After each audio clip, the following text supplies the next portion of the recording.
so you couldn't hear me. What is going on, everybody? It's your boy PTK Blam back in the building with another episode of the Shop Podcast, episode 283 to be specific, but even more specific, the last episode of 2022. Shout out to everybody hanging out with us this fine evening, man. It's just so happens that the show lands on New Year's Eve, so it's kind of awesome that you guys are hanging out with us. So appreciate everybody. Once again, please share the link down in the description below. Follow everybody. We got a phenomenal guest. I will introduce him here shortly, but shout out to everybody in chat. Ray, Sean, Sood, RSJ, Talos, everybody hanging out with us. Once again, retweet, share that link.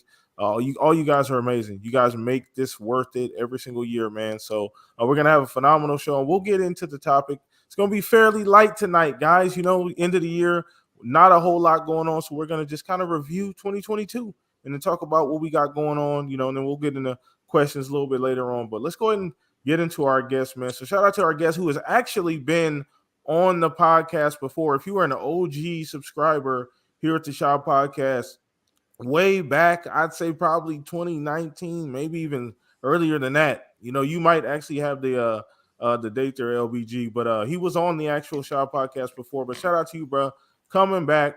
First time back on a podcast in a while, but shout out to you, LBG. Let everybody know where they can find you, brother. Man, I'm on Twitter. THE_LBG. Dude made me sound old as hell. He's like, here's a relic from the olden times. Nah, man, but thank you for having me, man. 283. God damn, that's a lot of episodes. Congratulations. Thank you. I appreciate it. I forget sometime, and then the guest reminds me, like, damn, that is actually a lot. So shout out to you, bro. I appreciate you once again. Been here from the beginning, man. Awesome to have you on the podcast, especially today. So happy New Year's to you as well. Thank you, bro. Happy New Year's to you as well. Awesome. So we're going to get into it, man. You guys know. What's up, Blue? What's up, Asante, Andrew? Shout out to everybody hanging out, man. The usual suspects. K Asante, the newly minted 1K. Yeah, 1K, baby. Yeah, way to go, K Asante. That finally. So shout out to you, man. Him and Everborn Gaming Circle. I believe that aired earlier today, so go check that out. Go ahead and drop that link if you'd like, Asante. One of phenomenal gaming podcasts. Go check that out. Shout out to Everborn, Mr. Sega himself. But let's go ahead and throw this over to our right-hand man here, Mr. Pong Soul. Pong Harvey, how you doing this weekend, bro? Ooh, baby, it is New Year's. Happy New Year's, everybody out there. Andrew Cullinane, no, we are not playing word games. Thank you very much tonight. I appreciate that. Xbox Ultimate last night was ridiculous. Man, I thought it'd be fun to do a word game. Oh, my God. I was not expecting that at all. But anyways, no, we're not doing that tonight. But no, Happy New Year's to everybody. Great to have LBG on here, a new voice for me that I have not had the pleasure or honor to podcast with or hear opinions from. That's what I love about this community. So, LBG, a pleasure to meet you, sir. Can't wait to hear some of your thoughts about what 2022 has been like for yourself as a gamer. But myself this week has been crazy busy, as always, month end. Right after Christmas, and then we're coming to New Year. So, been playing a lot of Diablo 3 last weekend, thanks to PTK, sparking the flame again. That was all you, brother. So after Steele and I ran you through your first session, then Steele and I popped on. We must have played 15, 20 hours last weekend, ran through the entire campaign. We're about a quarter of the way through Act 5, which I have never played through, and neither has he, because I played Diablo 3 back on the 360 and then beat it a couple times on PlayStation 4. Yeah, it didn't have as much content back then, right? No, not at all. So we are running through it. Had a blast doing that. And then this week, it's been Witcher 3, popping, doing that third time is a charm thing with the new current gen patches. And, I had started playing it a little bit when the patch first launched, and then was still, heavy into Midnight Suns. And of course, Call of Duty is always there as well. But this week, when I've been getting home from work, I've been popping in Witcher 3 and putting an hour or two each night. And I can't say that it's clicked yet, but it's such Okay. a better experience than my first 2 times already that Okay, I'm good starting. progress. Good Yeah, I can progress. feel it building, right? I can feel it Okay. building because, again, I love everything about The Witcher. I love the characters, love the story, love the writing, love the world, love all of that. It was always the combat that drew me out of, out of the experience and made me stop playing it. But this time, does the combat feel intuitive? No, it still feels clunky to me. But with the quick sign casting, the quick casting that they implemented with this patch, it's definitely better. And the more that I fight, the easier it gets. It feels more natural. So I think I'm getting to that point where it is going to finally click for me. So been rocking out on that. Still kicking around Midnight Suns, of course. I mean, again, Nice. I'm already Right. over 80 hours in that. So, Jesus. yeah, I'm not even through Act 1. That's how much I love that game. So I'm still rocking out that. Otherwise, went actually to a little game that I propped up about 3 weeks ago. I think a month ago. I propped it up on all my shows, and it's sort of the Vagrant. From a little Chinese indie developer, something Frog. I forget off the top of my head. $10 game, 2D hand drawn animations in the style of Dragon's Crown. I finally popped that back in because I purchased it right when it launched. Like I said, $10. You can do a lot of things wrong with $10, but this one is great. I've got now about 5 hours into it, and I'm absolutely loving it. So again, if you're looking for a 2D side-scrolling RPG with loot, with small skill trees. I mean, again, we're not talking some huge game here. This game is absolutely fantastic. I'm loving what I'm seeing in it. You build up your skills, you get more combos, attack combos, you get more magic, all that good stuff. All the classic stuff is there, but the artwork is phenomenal. It's beautiful, and I'm I having a might great have to time with check that. that out. I'm Yeah, gonna have to yeah, check a trailer or some I'm yeah. an gameplay. It's RPG really lover, good. so I definitely got to check that out myself. Yeah. Yeah, Sword of the Vagrant. Go check it out. But yeah, that's been my week so far here, PTK. So let's get down to it because we got a lot to cover. We 2022, do. maybe a little 2023 as We well. do. We We got a do. lot. If we can fit it in, for sure, for sure. Shout out to you, Pong, for hanging out with us, man. Let's throw this over to you, Mr. Fuzzy Belvedere, man. We got some phenomenal news. I know you'll get into that right away, but shout out to you, bro, for hanging out with us. Happy New Year as well, you and the family, man. It's Yeah. great to see you. Great to hear from you, brother. But let everybody know how your week's been, what you've been playing. Oh, Happy New Year, everyone listening. Happy New Year, everybody here. Man, I finally got a new Series X, and it looks like it was the old one that was the problem with Need for Speed Unbound and Insurgency. So got to figure out about getting that one either wiped or repaired, and then trying again and see if that one will work as well. So we'll have two, or be able to donate that one to one of my kids' friends. You having an issue with the But disk drive? it was all the games have been digital on it type of thing. It's just been one of those things where I would play it for like an hour and it wouldn't get any hotter than it normally would, but it would just shut down, complete power, off kind of deal. Yeah, I've experienced that before. Not with my Series X, but with my my Xbox One. Yeah, and it was just driving me insane. And I was like, oh, well, I have the plug into like a drop cord, so let me plug it into the wall. No, that didn't fix it. Let me make sure the games are updated. Nah, that didn't fix it. So getting the new Series X, that seems to fix it. And That's we'll awesome, move. by the way. Shout out wifey on that one. Yeah, that was the ultimate Christmas gift for me. Kind of Yeah. out of the blue. Was not expecting it. Was expecting to just handle it after the holidays. But man, oh man, it's awesome. But as You far better as obey everything next year. yes, it man, February is going to be that year or that month where I don't know if I'm going to have enough time, even being retired, to enjoy all the games that are coming this way. But man, I've been playing now with the new Series X. I've been playing a lot of Insurgency again.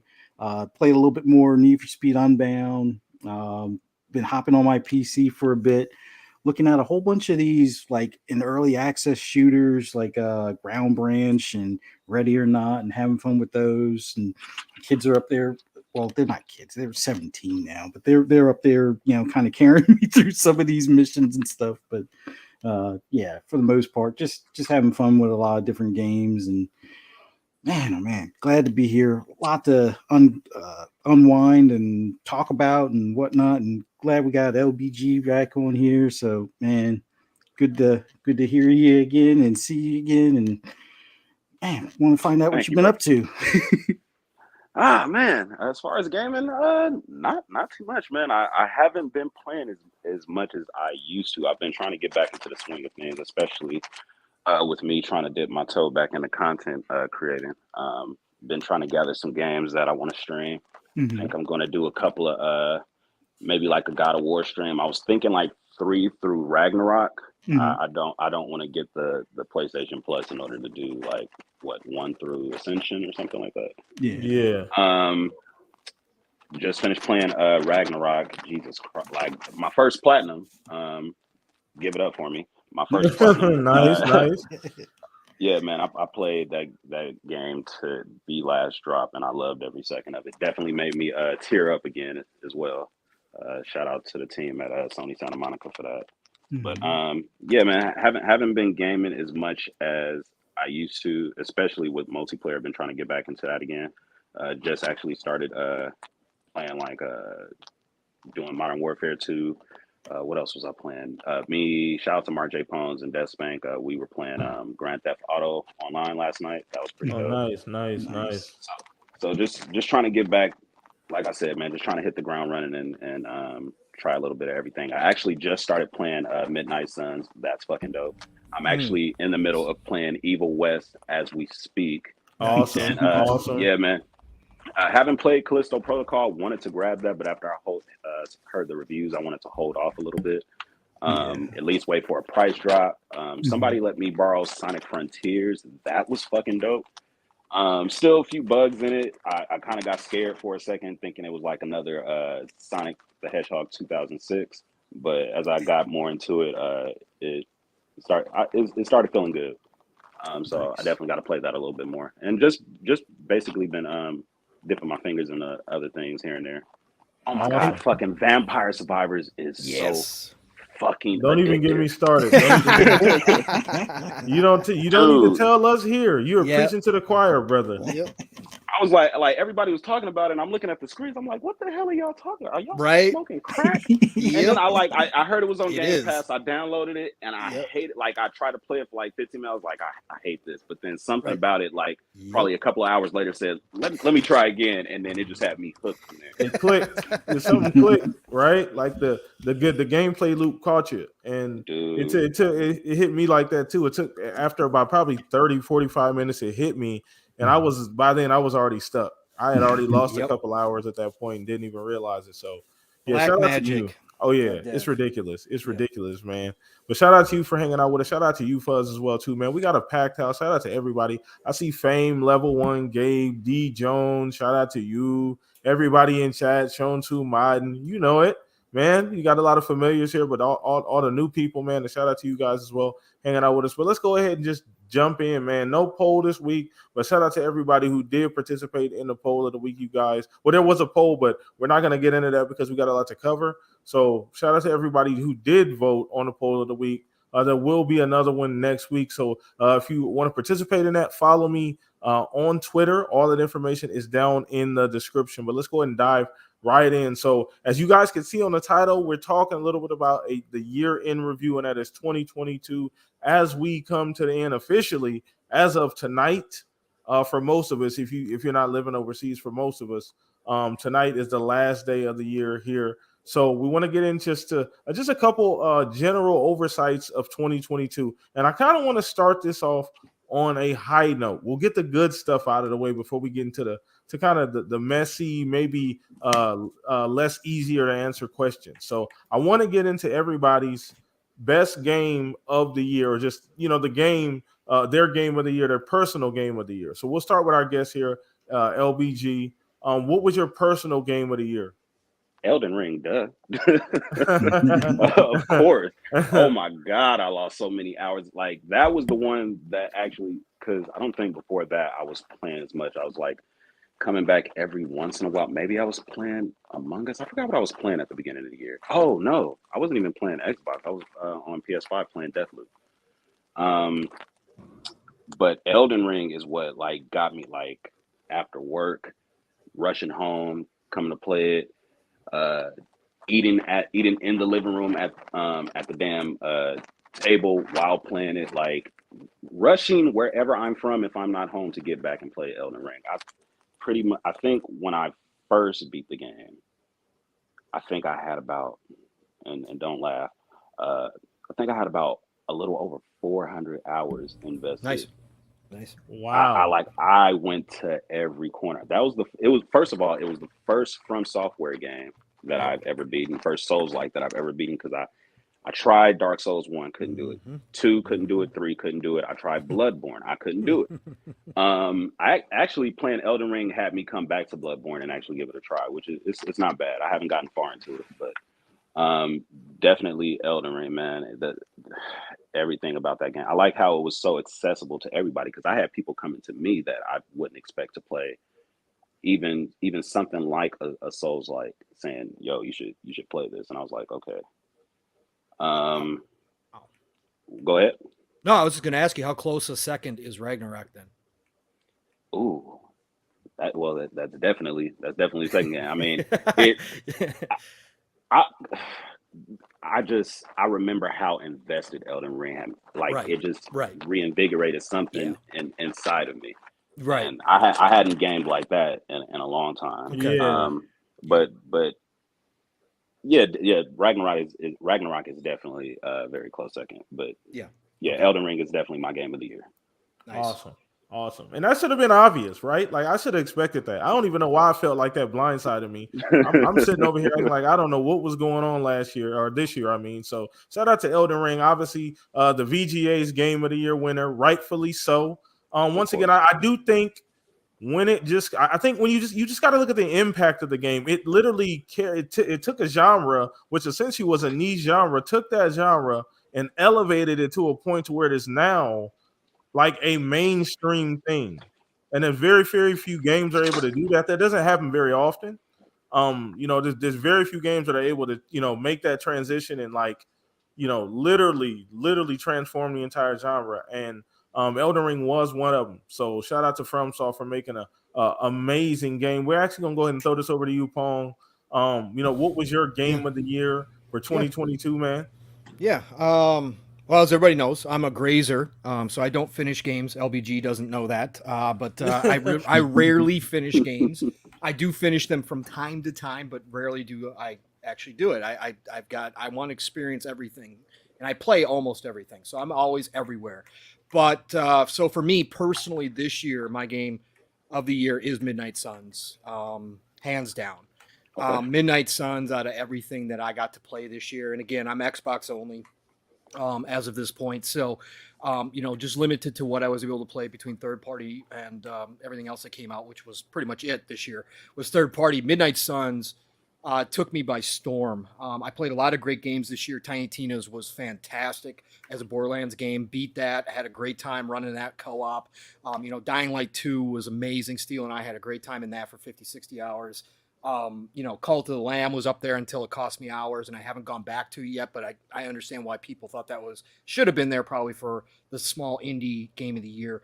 I played a lot of great games, but Midnight Suns, Firaxis, as an old XCOM dude who absolutely loves what Firaxis did, for them to bring me back into the fold after they announced it was going to be a card-based system, and I was out.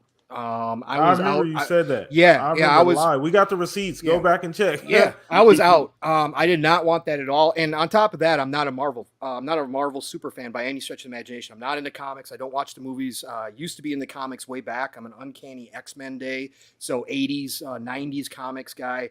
Been out of it for a long time. They ruined X-Men in the movies. Fox did. So I've been out. I don't care about Marvel or superheroes like that anymore. So for me to come into this game, once I started watching the dev diaries, and I made this point on Living Split Screen this morning as well. People always ask, and we've gone through this, about the marketing and how many people actually watch the dev diaries and the deep dives and the playthroughs and all that kind of stuff. listen, I'm living proof because watching those guys and actually watching how the card system worked and seeing the Firaxis devs actually explain how deep the strategy went, even though it was a different system than they used as in an XCOM, and then watching their, seeing the special abilities that they gave the superheroes on screen, all of that sold me again and made me come back to Midnight Suns and get back on the train, and got it day one, and bought into it. And listen, again, as a non-superhero type guy, I love the story. Yes, it's campy. Yes, it's straight from the comics. Yes, it's all that. But I love it. I absolutely love it. The acting's not top notch in a lot of areas. Don't care. It feels like I'm watching a B movie at times. I like the relationship building. I love the RPG elements and the strategy. It's easy to get into this game as a newcomer, which is exactly what they wanted. But when you want to ramp up the difficulty level, and they've got, 8 different difficulty levels in this, if you want to ramp it up, that's where the strategy starts coming into play. And all of a sudden, that old XCOM, the Firaxis being the masters of the strategy tactics type games, that's where you start to see it shine. And that's what I'm starting to get into as I ramp up the difficulty levels. But I'm loving everything about this game. And, again, over 80 hours. Yes, this past week, I kind of took some time off from it. But I'm going back in. I want to beat this game. I can't wait for the DLC. I got the Ultimate Edition. So I'm waiting. But Midnight Suns was my surprise hit of the year and became my game of the year. Awesome. That's funny that you mentioned the Dev Diaries, because that's the exact thing that got me to pick the game up myself. Because I'm not an RTS guy. The only one that I played that I liked before this is the Mario Rabbit game. And when I think I was just browsing the internet and I saw the link for the game and I was curious about it, so I watched about 5 minutes of it and then I'm just like pulled into it because like you said, they were showing like all the different strategies and different ways that you can approach the game. I was like, damn. And it didn't hurt. Like all you have to do for me is like slap a Marvel sticker on anything and I'll play it. That's why I'm hooked into Marvel Snap right now. Like I'm in my phone every day playing Marvel Snap. Oh man, that's even worse. Dude. Marvel Snap is great as well. Yes. But that's exactly what pulled me in and had me start playing Midnight Suns. And I love it. And I've only played, I think I'm only like a couple of hours in. Yep. Oh, you're just getting into it, man. Because the loop, the day-night cycle loop that they have is addicting as well, because you get into a pattern and you know exactly what you need to do during the night and what you need to do during the day. And you just get into this kind of just real relaxing loop. Okay, I got to go here, got to collect this stuff, got to go do this.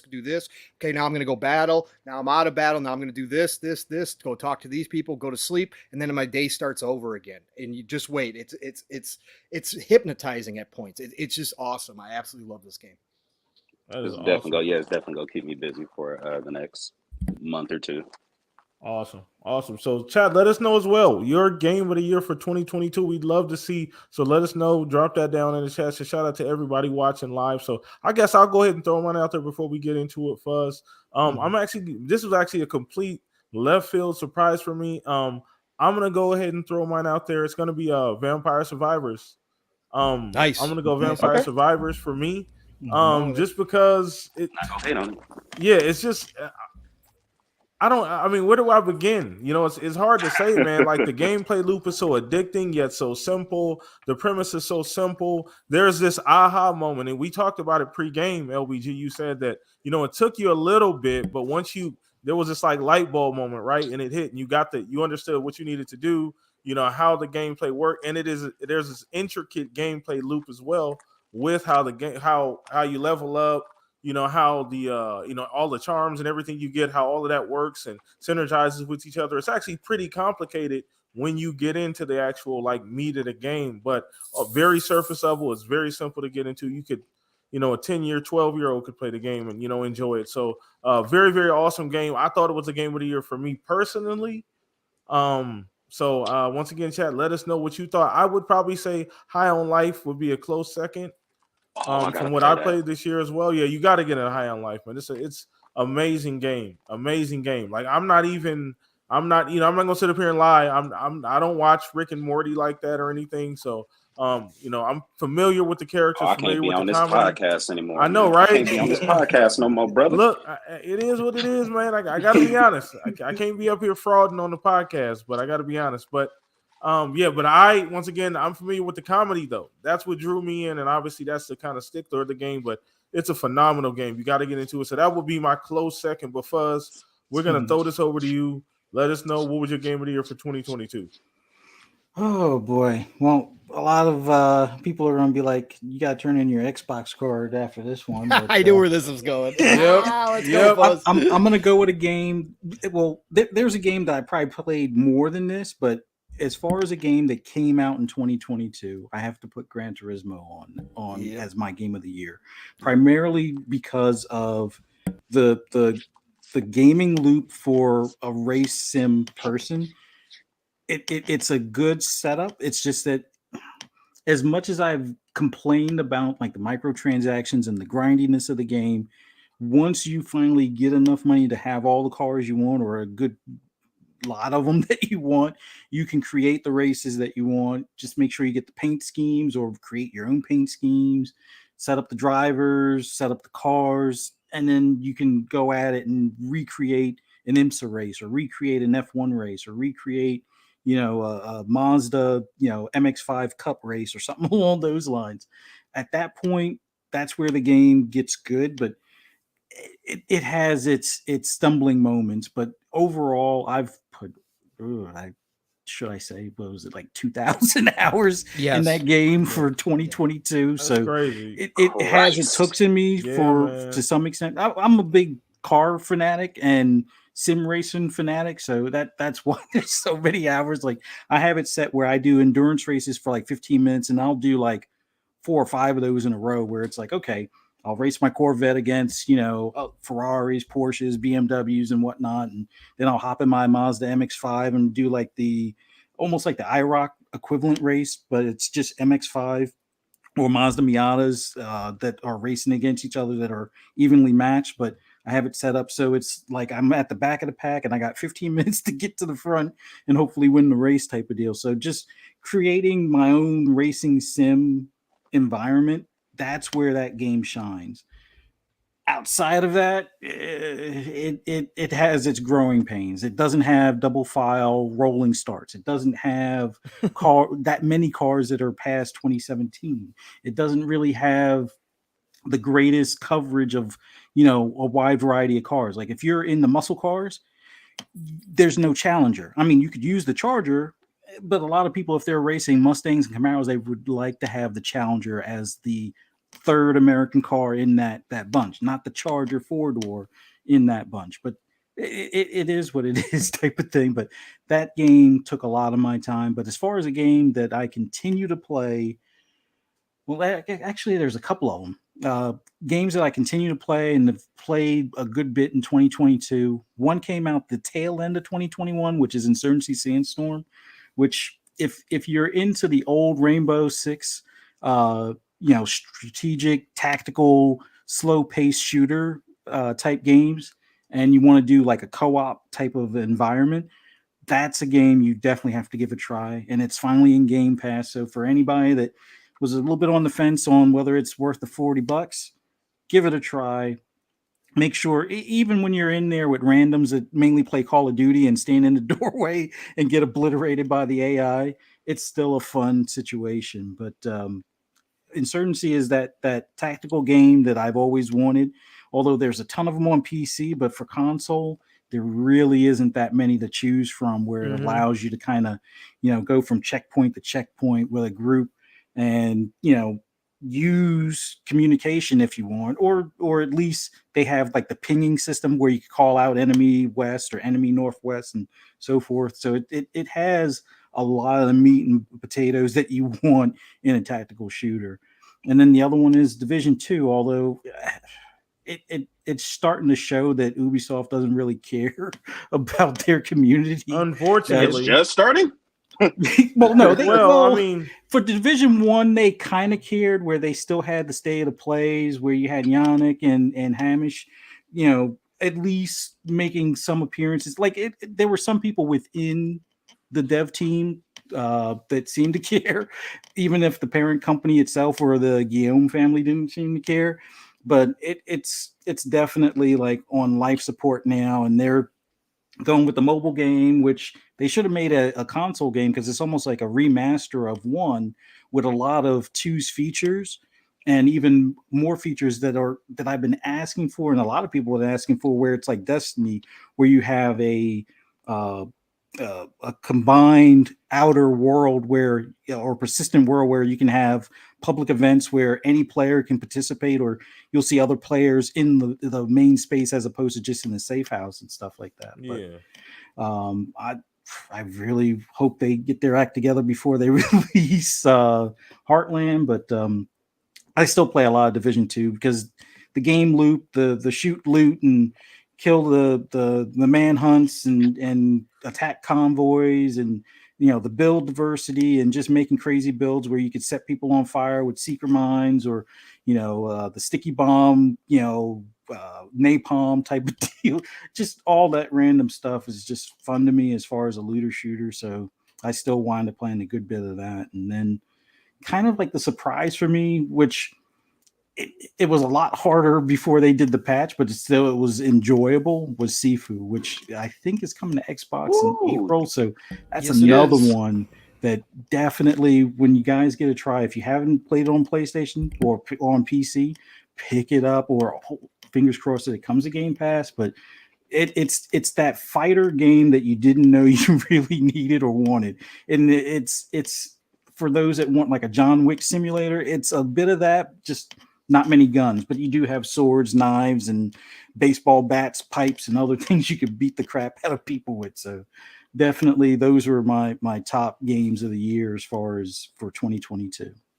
Awesome. Once again, chat, let us know what your top games are of 2022. Let us know. We'd love to hear what your top games of 2022 are, man. Tons of different games. There's really no wrong answers. Shout out to chat. Oh, go ahead. No, I was just going to say, it speaks to 2022 that we all had different games of the year. It's crazy, right? It would have been easy for all of us to say Elden Ring, of course, because it was such a phenomenon. But at the end of the day, we still all wound up with different ones, which shows the diversity that we currently have in this industry, which is fantastic. Golden age, baby. There's the golden age of gaming, as I always say. There's something for everybody out there now. It's really good to hear that. I love that. That's awesome. Yeah, and considering, we got to make sure we put this in proper context, Pong. Considering everything that got moved, everything that got delayed out of 2022 as well, it was still a really good year for everybody. So. Yeah. That shows what next year's going to be like. Oh yeah, and we're gonna get into that a little bit. I hope one of you guys dive into that. But obviously, we're gonna turn the show over to my compatriot here, Mr. Pong Soul, Pong Harvey here. What are we getting into next, man? We're doing topics. I thought we were just going to do general talks tonight. We can just what are we getting into, man? What are we getting? Just general. Man, well then I didn't know we were doing this. Well then let's head into 2023. Let's talk about this. I want to hear from each one of you what you're most looking forward to. Give me your top 3 games next year that you're most looking forward to diving into. There's a lot more than that. Steele and I ran through a ton in the first 6 months, but all things considered equal, what we have on paper right now, I want to know your top 3 games that you're looking forward to. And of course, we'll start with our guest, LBG. What are your top 3 games for 2023, sir? Oh, okay. I don't want to do the easy choice and say Starfield. Well, you can. I think we're all looking forward to Starfield, so you get the obvious. I'm saying it. I think first, since it's the release closest to us, I think Dead Space is what I'm most looking forward to, and it's actually coming out on my birthday, which is dope. So hint chat. Yep. You want to slide a code through my DMs. Like I said, I am at THE_LBG on Twitter. But yeah, I'm definitely looking forward to that remake. I remember the first one when I first played it way back when it was like 2008. I played like 3 hours into the game, and I love telling the story. I'm walking around, playing in the dark, and I'm hearing something in the vents in the game. I have the headphones on. I'm like, holy shit. I was like, all right, I think I'm done with playing for a little while. Let me go find the nearest workbench. Took me like 5-10 minutes. Didn't run into any enemies. I'm just hearing something in the fucking vents the entire time. Yep. I finally walk into a room, and the clattering in the vents follows me into the room. I get to the save bench. I'm like, okay, nothing happened. I saved the game. I wait like a minute, and then I finally come out before I start playing again. And as soon as I come out of the game, fucking Necromorph jumps down from the ceiling. Everything like going everywhere. I jump up, threw the controller up, screamed, got so pissed off I turned the game off, and I didn't come back to the game for like a year. Wow. So definitely but I ended up beating it, loved the game, loved Dead Space 2, so I'm definitely looking forward to getting into this remake and see what they have changed, if any, how much they changed, if anything. I know there was talk about the voice acting not being what. Sorry about that. Not being what people thought it was, but yeah. I mean, I'm not tripping off that. I'm sure the game's going to be great. What else am I looking forward to? The Resident Evil 4 remake. Damn, it's just remakes on my top 3. Definitely looking forward to that. Yep. I think they showed it at. What was it, FanFest? I think they showed a video at FanFest. I can't remember, but the trailer that we saw, I loved it. I'm looking forward to that, and I think the last game that I'm actually looking forward to this year, I'm actually looking forward to Dead Island if it actually comes out. Nice. We've been waiting. Dead Island 2. We've been waiting. I've been waiting for it so long. Like, I mean, I know it wasn't what we all thought it was after that first trailer, but I mean, myself, I probably sunk like 60 hours into that game when it came out, and I had fun doing a co-op in it. So I was definitely looking forward to playing it, but then, it just kept on getting delayed and switching developers, and I'm not even sure who's even developing it now. But definitely looking forward to that. We actually got a little bit of gameplay, a big announcement trailer. So hopefully, fingers crossed, it actually comes out this time. Yeah, it's going to. I think they got it locked this time. They moved out of February because there's so much there. They couldn't do that. Yeah, so February is stacked. Yeah, February is ridiculous right now. But yeah, those are my top 3. I like it, man. Good shout outs right there for sure. 100%. All right. Fuzzy, top 3 next year. What are you looking forward to? I already know one of yours, so go ahead. All right. So the first one I'm going to get out of the way is the next Forza Motorsport. That's top of the list. That goes without saying. Can't wait for that game. Hoping they don't do like they did with Motorsport 5, where it's a little bit of a like reduced content in comparison because of the upgrade graphics, but I'm hoping it's at least using everything from 7 and building up from there, and just have the improved graphics, and I'll be in heaven with that game. That'll be another game that I put 2,000 plus hours in. Another racing game, although more arcadey, obviously, is going to be Test Drive Solar Crown. Nice. Can't wait for that one. It's going to be in Tokyo, I believe. No, not Tokyo. In Hong Kong. Yeah. Hong so Kong. Yep. It's going to have that similar like night view look that everybody wants out of like Forza Horizon, and hopefully, depending on how well received this game is, it'll convince the devs over at Playground to possibly use Japan or something along those lines for like a future Horizon. But I'm curious to see, since it's supposed to be almost like a 1-to-1 map of Hong Kong. I want to see what that's like with the highway, street racing and stuff like that. Nighttime racing. Yes, let's go. And then for a third one, I mean, there's so many, and Starfield is definitely in that loop. Of course, it is. Was it Star Wars Jedi Survivors in that loop? Man. Right. Even Dead Island 2 is in that loop. I mean, I would say, me being a star or a sci-fi fan in general, I'm going to probably put Starfield at the top of that, because I want to see if this is going to be kind of like a Star Trek simulator without it being Star Trek kind of thing. Like I want to be able to do the exploration, and then if I want to be a pirate and steal some ships or steal some cargo from some ships, I want to be able to do that. And I think this game is going to give me all the freedom to be able to do all of that. So I want to see where this thing goes, or where I'll be able to take my character and story as far as that's concerned. 1,000 planets. I mean, the possibilities are going to be endless with that thing. But those are my Christ, top did they say three. 1,000 planets? Yep. Yeah, it's going to be 1,000 planets, 100 procedurally generated, systems. but with Yep. a lot of hands or handcrafted stuff for like. I'm not going to say that they said handcrafted on each planet, but there's a nice number of handcrafted locations because of like the Federation or whatever the main star force that's out there.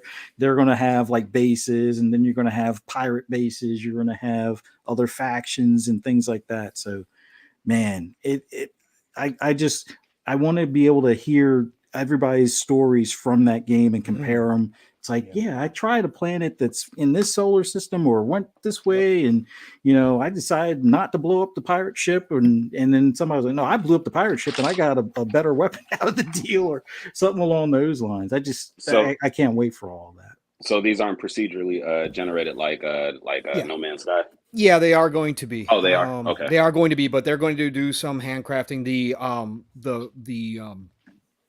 main mission writer suggested in their last Q&A that they had discovered a way where they could make having certain side missions be compelling, even with procedurally generated planets. So there's a feeling that a lot of the planets are going to be barren or be just environmental based, nature based kind of stuff, where you're going there to collect resources and that kind of thing, and explore. But it sounds like going to have some still handcrafted stuff on some of the planets, at least, to keep it interesting.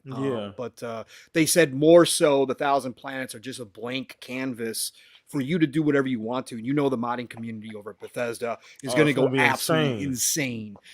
Those planets are going to have mods. Those 1,000 planets are going to be populated at some point in the lifespan of Starfield. So, but yeah, it's going to be very interesting. But they seem to be pretty confident what they're doing with those 1,000 planets. So I like Fuzzy. I can't wait for that too. I can already see somebody getting hit with a cease and desist from Disney from Star Wars mods. Lightsabers, man. the Millennium Falcon, Yep. X-Wings, TIE Fighter. They're all going to be there. I'm expecting to fly right in the middle of a Star Destroyer at some point. So it's gonna be crazy for sure. But good shout outs, Fuzzy. Good shout outs for sure. PTK top 3 next year, sir. You can go basic, you can go deep, however you want to do this, man. All right, and let's get into it, man. So I was looking at the list. I got some stuff here pulled up on my phone, man. But looking at it in written form just makes me realize how fucking stacked 2023 is. Looking at it written out, it's insane, dude. I'm just scrolling, and that's like the first and that's like the first half. Yeah, this first 6-7 months, it's insane, bro. This is a great problem to have, people. This is why you don't argue with people on the internet. This is a great problem to have. I promise you, we should not be arguing about this. But let's get into it. So, first game, Diablo 4. Because I fell in love with Diablo 3. Shout out to myself, one, for taking a chance, because I want to give some credit to a little game called Torchlight 3, which kind of introduced me to this particular genre. Shout out to Game Pass. So that's kind of like a dual layer thing there. Shout out to Game Pass for giving me the opportunity to play that game that otherwise I would never play, never download, never purchase. So played that, really enjoyed it, never really did dungeon crawlers. Made me really, really get into Diablo. So I purchased that. Shout out to the Xbox sale. They had a phenomenal sale where you got Diablo 2 Resurrected as well as Diablo 3 plus all the DLC plus some of the day one like cosmetic stuff. All for like $20. Yeah, $20, man. I'll be all back for $20. Yeah, shout out. So yeah, man. But so I fell into that, man. I've been playing a ton of it. I've probably played it. I'm probably like 20 some odd hours in, and I probably only played it like 3 sessions. I just play it for long periods of time when I do sit down and play. So shout out to you too, Pong, for walking me through. Shout out to Steel. I know Steel Rain was in the chat. Shout out to brother from another Steel, as well as Blue down in chat too. So we all been playing it. Blue been playing with me pretty much every day. I jump on. So I've been enjoying the crap out of that. Can't wait for 4. 4 looks amazing. I've been going back trying to kind of get more into like how you actually should play and how you put characters together and how the build works and everything. Because that's kind of what I'm into. That's what I love about the Division and Destiny. So I'm getting into that, and it's deep. I didn't realize how actually deep it was, Pong, until I started actually watching YouTube videos. There's a lot. And they're adding layers to Diablo Yeah. 4 too. They're Oh, going to add more. It's going to be insane. And it's a bigger game overall Yes. as well. Just a big, huge open world. Yes. You know, the It's aspirations on are sale for $19.79. I'm sorry. Yeah. Yeah, man. I'm sorry. I really went to go look. I think I'm gonna buy it. Man. Yeah, it's worth it. Yeah, pick it up. It's definitely worth it, man. So, shout out to everybody in chat. If you haven't played Diablo, please give it a chance. Add your boy as well too. Well, you know, you can jump online. We can all play together. I'm having a ball. I believe I'm Act 3 right now, Pong. I'm pretty sure Act 3. We're two. Asmod. What's his name? Asmod. The sin guy. Yes, I know which one you're talking about. I can't remember his name specifically, but we're right at his the boss fight. So nice. Shout out to Blue for helping me play. So we got Diablo 4 will be one. Let's keep it going here, man. What is the next one? I'm gonna go with Redfall on this one.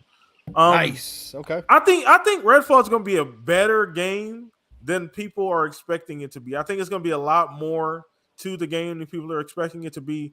You know, once again, you know, with Arcane, I'm a Dishonored fan. Sorry, not sorry. I'm a big Dishonored fan. I'm there with you. I love the art style. I love what Arcane does. They're very unique. This is even different for them. So they're taking a little bit of that, you know, Dishonored pedigree.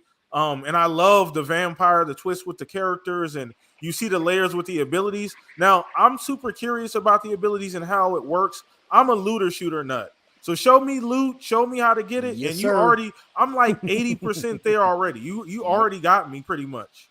So I'm a super looter nut. Like I just want to loot and collect rare stuff and grind. Like that's what I'm into. That's why I love Destiny. That's why I love Division 2. I love doing that kind of stuff. So I'm diving into Redfall head first. Once again, love the game. I love the lore. Apparently it's a lot more to the story. I mean, has it been confirmed that there's multiple endings, or is it just like multiple instances? Like you can play through the game in a bunch of different ways. Yeah, you can just play. Yeah, there's not multiple endings per se, but they have an end game in mind. They've got these portals that you can travel to and kind of continue to loot and that kind of stuff. So they have that in place. But as far as I know of, it is semi-open world. You do have to. I think it's 3 sections, I want to say. So you do have to progress to open up the next section. Maybe it's 2. I can't remember. It's half. Maybe it's half and half. But it is semi-open world. But they said they're going to give you so many different ways depending on what characters you're using, how you're co-oping. You're going to be able to play how you want to play and kind of run through the missions with different angles, just like most Arcane games give you those options. So there's going to be a lot of replayability with this for sure. Yeah. Okay, I didn't dive that deep into it. So I mean that's what turned me off to Redfall, because it wasn't like a Dishonored game, or it was like co-op. So they built that definitely makes me feel better. Just so you know, LBG, they actually built the game from the ground up as a single player game. Yes. So they still put the focus on the single player game. The co-op is just kind of like a bonus. But the game is definitely built to be played through by yourself if you want to. It's still an Arcane game through and through, according to them. So I can't wait to get my hands on it. Oh yeah, for sure. So there's a couple games. I would say the in third place, it's about 2 or 3 games. Like if I'm be honest with you. Oh yeah. There's probably at least 2 to 3 games that I would put in third place.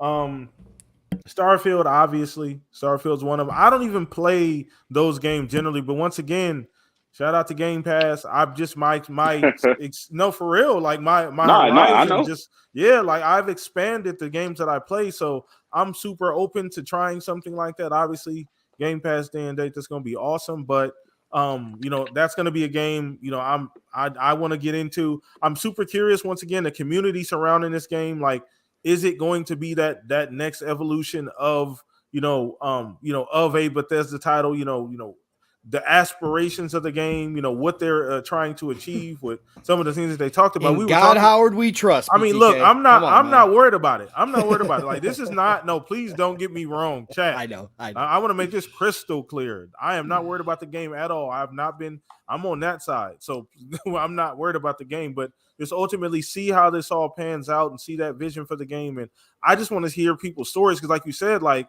the game being as vast as it is, like there's going to be, no two games are going to be alike. No two gameplay, gameplay throughs are going to be alike at all. Everybody's experience is going to be completely different. So I'm curious to see how the community is built around that experience because it's something that Bethesda does extremely well. I get, people talk about Bethesda and this and this and that, but with the additional time in Starfield, the additional polish, the additional care, this is the A team. This is the inner circle working on this game. Yep. I'm more than excited. So I would throw that in there as well as, let me go back here. There was another couple games. What was the other game? Let me pull it up here. Oh, Hogwarts Legacy is the other one. Yep. So if you guys haven't, do yourself a favor, go check that gameplay out. Just go look at it. I don't even really need to talk about this. And my wife shout out to my wife. She's a huge Harry Potter fan. So this is something that this is something that's awesome. It's you get to play as your own character. You don't have to be Harry. That's awesome. Just the gameplay, the world, the game looks massive. Mm-hmm. It as far as the game now, once again, I don't know. Obviously, when they show gameplay trailers, we're getting the highlights. I don't know if a lot of it's just traveling time and cutscenes, things like that. But the game looks massive. It's a beautiful game. The way they layer in, the world and the story of Harry Potter and the scenery, it's magical. It's magical. Just go watch the trailer. It's magical. Go watch the trailer. So one more here, and then I'll turn and then we'll move on. Let me see here. I feel like I'm missing something obvious. There's a lot of obvious. The other one is going to be Atomic Heart. Atomic Heart is going to be the other one as well. So I'm super excited for that game. Is that a Game Pass game? Yes. Yep. Yes, it is. It is. Nice. Yeah, game. So super impressive. Obviously, shout out to the team. They've gone through some extraordinary situations. Most devs will probably never experience anything, but the game looks amazing. I'm super hyped for it. I've never played, anything like this. I mean, outside of maybe something like a BioShock, I guess it's probably the closest thing we could compare it to, but it's so unique. The gameplay style. I watched it. I think IGN even has like a 20-minute video of someone playing. They've had a couple, and it just looks. It's so damn wacky, but it's so amazing. Yes. It's so smooth. It gives you that BioShock vibes, that Russian, that Eastern European, robot, super fantastical, like 70s. I don't know. It's all over the place, but it's amazing. It's a beautiful mash of a lot of different things that I enjoy. And the gameplay curve looks really cool as well. It looks a little more difficult than it actually is on the surface. So I'm definitely want to get into that, but that would be my list if I had to put it out there. Nice list, PTK. I like it a lot, and I'm going to follow suit here in a lot of ways to you, of course. I mean, anybody who's listened to me in any show knows that Starfield is far in a way number one on, again, it's my most anticipated game since Cyberpunk. So I can't say enough about it. Again, everything that Fuzzy and PTK alluded to with Starfield, we've talked about multiple times here whenever we can, because Starfield is the sci-fi game I've dreamed of since Mass Effect. Again, Mass Effect changed a lot of things when it came out. That's why that trilogy is beloved. That's why it's in my top 3 all time as far as series go. Mass Effect took.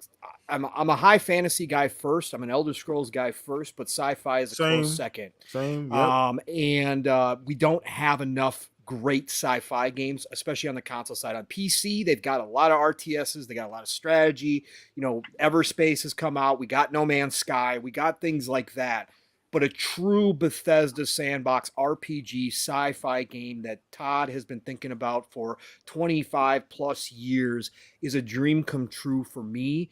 And like Fuzzy said, it's going to be a pirate's life for me. I can't wait to live out my space pirate dreams. That game is hundreds of hours, if not thousands of hours, already set aside for myself. As soon as they give me the release date, I'll be putting my vacation time back in again. So Starfield is my game by far, and everybody knows that already. Diablo 4, again, that is there. Oh yeah. Diablo, I'm an old school Diablo fan. I played Diablo 2 on a buddy's PC back in the day when it set the bar and really put action RPG looters on the scene and kind of changed how that genre was moving forward. And I've been a fan ever since. Again, Diablo 3 wasn't necessarily what all of us older Diablo fans wanted. It didn't hit all the marks, especially aesthetically, tone-wise. It was a lighter, more comical version of Diablo, which they did to kind of get the masses involved. But the fact that Blizzard has supported that game to this day, that game launched in 2012 on PC, 2013 on console. We're talking about a decade of support. They're still doing seasons. They're still doing updates. Like, this game is completely different from when it came out, Diablo 3, speaking of. So now that they're taking all that they learned from Diablo 3 and going back to some of the basics with Diablo 2, and then looking at a game like Path of Exile, which is a freaking fantastic game that not a lot of people outside of PC have experienced. It's free to play on console, by the way. Everybody can go download it. It's great. It's freaking awesome.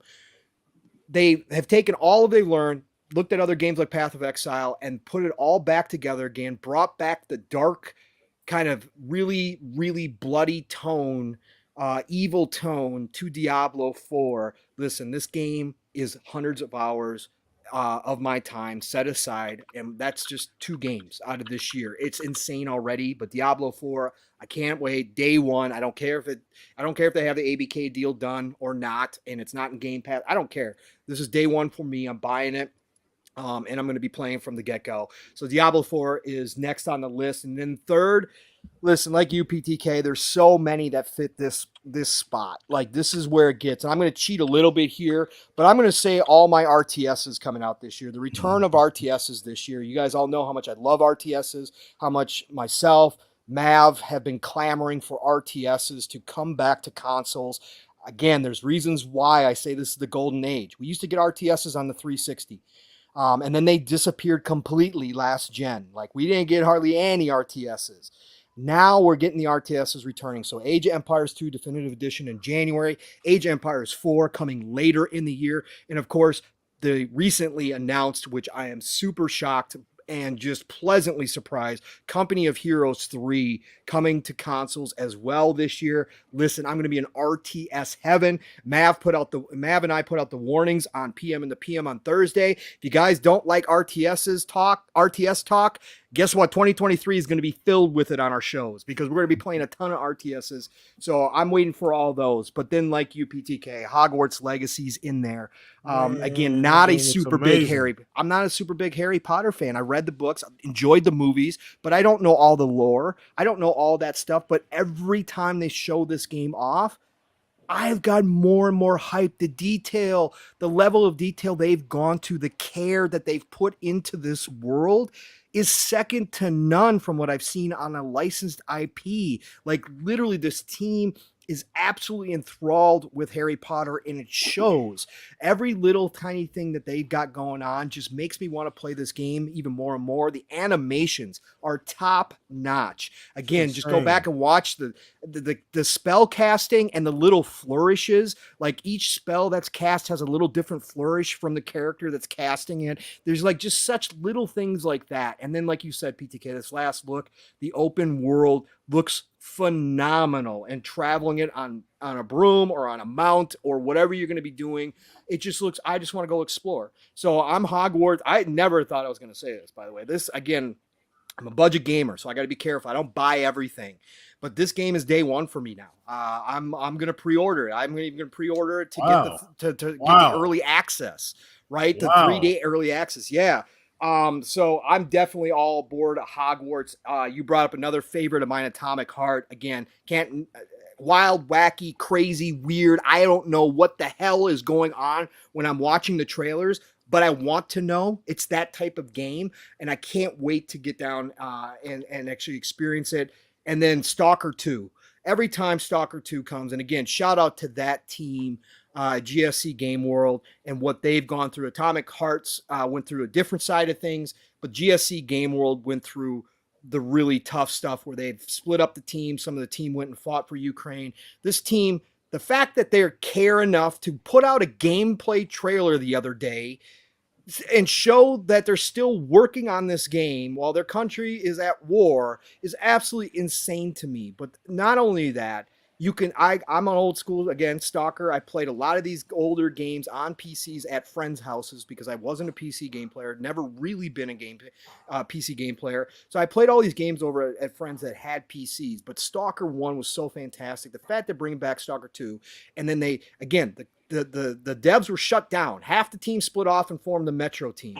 And then the other half of the team, one of the former founders, got the devs back together, wants to make Stalker 2, goes and gets funding, gets enough people on board with it, starts making it, and then the country goes to war, and here we are now, wondering if this game's ever going to come out. If they get this game out this year, again, hats off to them in so many different ways. Nothing but respect out there for GSC Game World. I can't wait for Stalker 2. It's using Unreal Engine 5. They came out and confirmed again they're going to use every single bell and whistle with Unreal Engine 5 that's available to them. This might be one of the first current gen games that are actually taking advantage of everything. So Stalker 2 just looks more and more impressive. So that is high on my list. Dead Island 2, just like LBG said. Dead Island 2, I'm an old Dead Island fan, big time. Been waiting on this game, thought it was vaporware. All of a sudden, it shows up out of the blue and looks ridiculously good. Looks amazing, dude. Unbelievable. Yep. Punching your fist through amazing. a zombie's head. It just looks so freaking cool. I can't wait for that as well. And then we got stuff like Wolong coming out to Game Pass, which looks incredible. I played the demo, loved what I played in the demo. Wolong, we got Wild Hearts from EA, another Monster Hunter-like game. And then, of course, we got older games coming to Game Pass. Monster Hunter Rise is going to be out in the Game Pass, and then we're getting Persona 3 Portable and Persona 4 Golden in the Game Pass on top of it. Listen, 2023 stacked. I can't limit it to 3, so I kind of cheated there, but I don't care. I started the topic, so I can do that. But if you can't tell, I'm excited. My grazing habits are going to go up another 10 notches come 2023 because there's going to be so many things coming out each and every single month that I want to dive into. I can't wait. So I'm pumped. Thank you, guys. You know what? I know nobody has mentioned, or I haven't heard much talk about because I feel like it came and went during the Game Awards. But the game, Ken Levine's new game, Judas. Oh yeah, Judas. I'm going to be surprised if we see that this year. To be honest with you, but if it does, high on my list. Absolutely, good call out. I remember there was an interview that he did earlier this year. I think the game's been in development since 2017. A lot of problems. Ken's not the easiest guy to work for. That's what I've heard. But I remember in the interview he was saying something like, we don't want to show a trailer, we don't want to announce the game, and then have it be this big gap of time between the announcement and the release date. Right. And I mean, I took that estimate like, okay, maybe it's gonna come out within a year of the announcement, so maybe we'll see it next year. But I like that trailer at the Game Awards was fucking beautiful. Oh yeah. It looks just like BioShock. I mean, I'm hoping there's some variation. It doesn't end up like Callisto Protocol, but I mean, it looked amazing from what I saw, and if we get that next year, that's definitely on my list. 1,000%. It's a great call out because that is the spiritual successor to BioShock. Since obviously he can't make the BioShock IP, he doesn't own it. He's doing a spiritual successor. If you notice, this one is in space. So he started out in the ocean, went to the clouds, and now he's in space. So he is definitely following along with his kind of projection that he had for the original BioShock. But BioShock's, again, top 3 all-time series for me. BioShock 1 is the closest thing that I've experienced so far to a perfect 10 game. So definitely if that hits this year, jumps to the top of my list outside of Starfield and Diablo 4. So yeah, good call out, LBG. Even small games, Replaced. Everybody's waiting on Replaced. That indie game looks so freaking good. Again, Liza P's out there. I mean, there's just so much. It's stupid. It's just stupid how much we're gonna have this year. So it really is. Oh yeah. So it's on you, Fuzz. I don't really have a topic, but I would say probably the biggest thing is going to be the question to just as a general question to you guys. What do you think is going to be the big genre of games for 2023? Like, we know racing games are making a comeback, fighting games are making a comeback, a lot of action games and RPGs are making a comeback. Even like Pong was saying, RTSs are making a comeback. What do you think is going to be the game that kind of steals the spotlight for 2023? And I'll start with you, LBG. What of all the genres, ones making return and ones that continue on through, which one do you think will be the star of 2023? I'm going against the grain for myself, and I'm going to say that the FGC is going to come back in a big way, and that's going to be because of Street Fighter 6. Yeah. I don't play fighting games the way I used to. Whenever I do grab a fighting game, it's just going in quick, playing the story mode, maybe playing a little bit of the multiplayer, getting my ass whooped for a few hours, and then I'm done. I move on to the next game.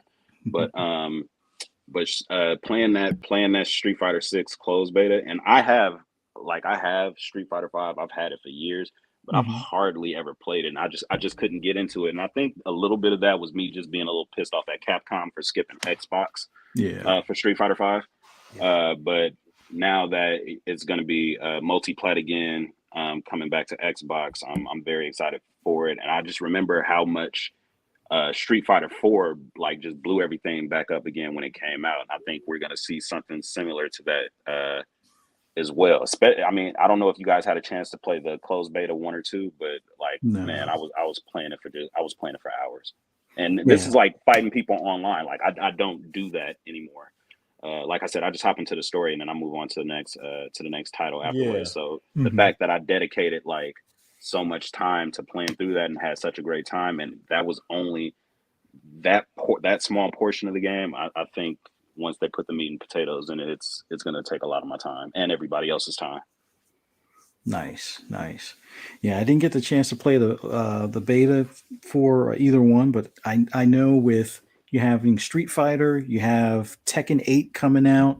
Yep. And then Game Pass, we're getting what is it? Guilty Gear Strive, Guilty Gear and Blaze Blue. So it's going to be a big year for fighting games in general. And then there's Ed Boon's Secret Project that I'm assuming it's a fighting game, but we'll find out. I guess Injustice 3. It's either Injustice 3 or something. I think they're going to go with something different. No. He already said no. He's already said. Wait, he said it's not Injustice? Nope, he said it's not Injustice. Oh wow. Yeah, but they've got more than one iron in the fire right now. He has confirmed that they're working on more than one game. Killer Instinct is coming. That's what that. Yeah, that's been our smoke for a long time in speculation. Man, we've hoped Killer Instinct is the one that he's been working on. Again, he's been working on. He said he would drop my shit. That was just a joke, guys. No. I mean, it would be out of the blue, and there's nothing to say for sure that any deal's been done. But they were looking for a studio to take over. Boone has said in the past he would drop Mortal Kombat in a heartbeat to work on Killer Instinct. WB is in a tight money situation. They've had all their issues. And so it's reasonable to think that Microsoft could have dropped a bag and they'd take it and have Boone, and Boone would be happy to have his team work on a Killer Instinct. It would be crazy, but not out of the realm of possibility for sure. And Microsoft has been dropping bags lately. Yeah. That would be huge. But well, Pong, I know you said RTSs are going to be big for 2023. Yeah. Do you think they're going to steal the spotlight, or is it something that they're going to grow into a staple now?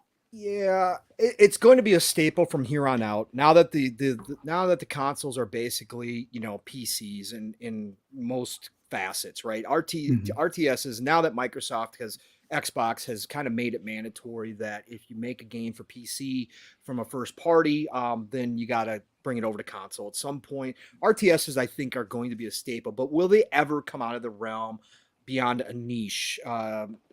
I don't think so. If we got like a Total Warhammer to come over, Mhm. or a Total War to come over, maybe potentially you could see it grow more. It's certainly going to be better than it has been because there hasn't been anything. So it's certainly going to be better than that it used to be. So I'd love to say RTSs are going to take the crown or be the big comeback story this year. But I Mhm. got to agree with LBG. I think fighting games are primed Yeah. to make the return. And I think that Street Fighter no longer being exclusive to PlayStation, that was a big drop off point. But Yeah. not only that, having Tekken 8 come back and it already looks absolutely fantastic.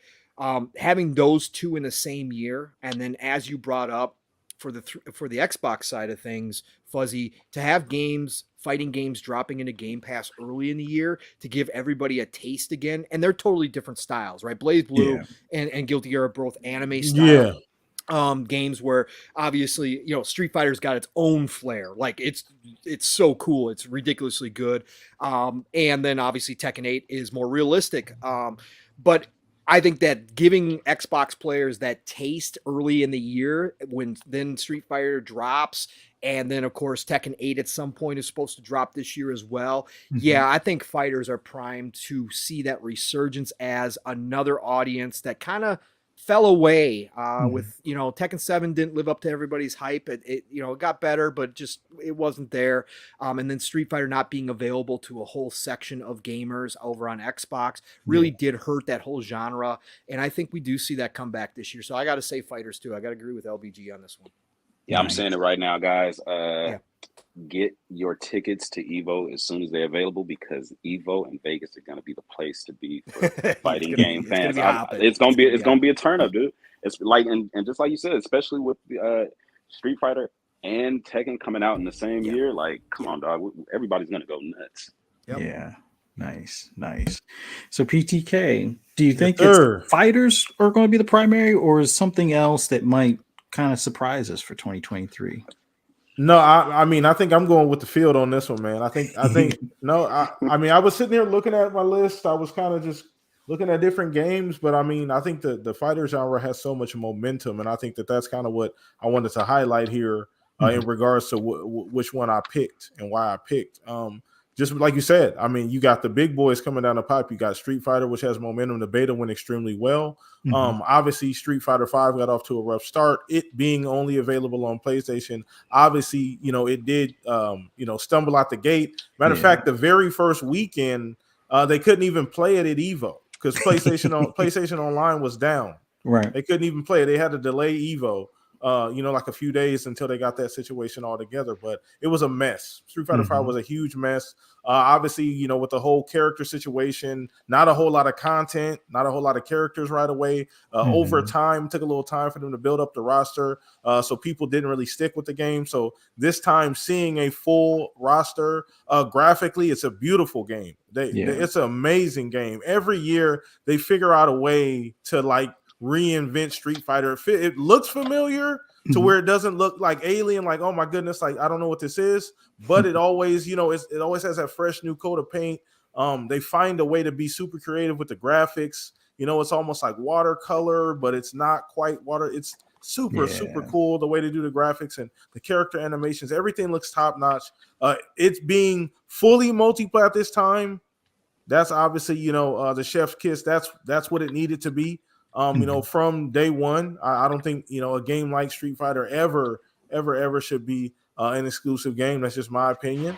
Yeah. So I do think that genre, like you said, there's a bunch of other options as well. You talked about Blaze Blue. You talked about another game. What was the other game you Guilty talked about Gear. coming? Guilty Gear is the other one. Yep.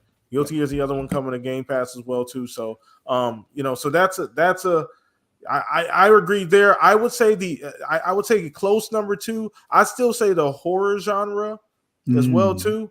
2022 was probably the year of horror games. If I'm being honest with you, because there was so many good horror games came out in 2022. But I think that momentum will continue going forward as well.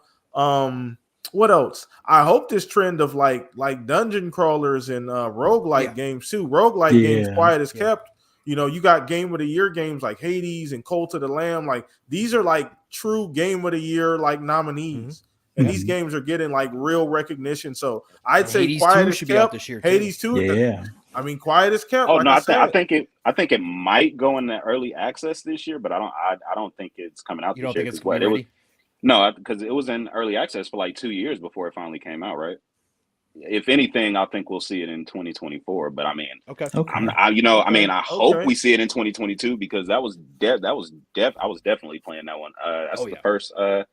What do you call the genre? Roguelike, right? Roguelike. Yeah, Yeah. that's the first roguelike that I Yep. played to that extent. I ended up getting all the achievements in that game. I think Yeah. I killed.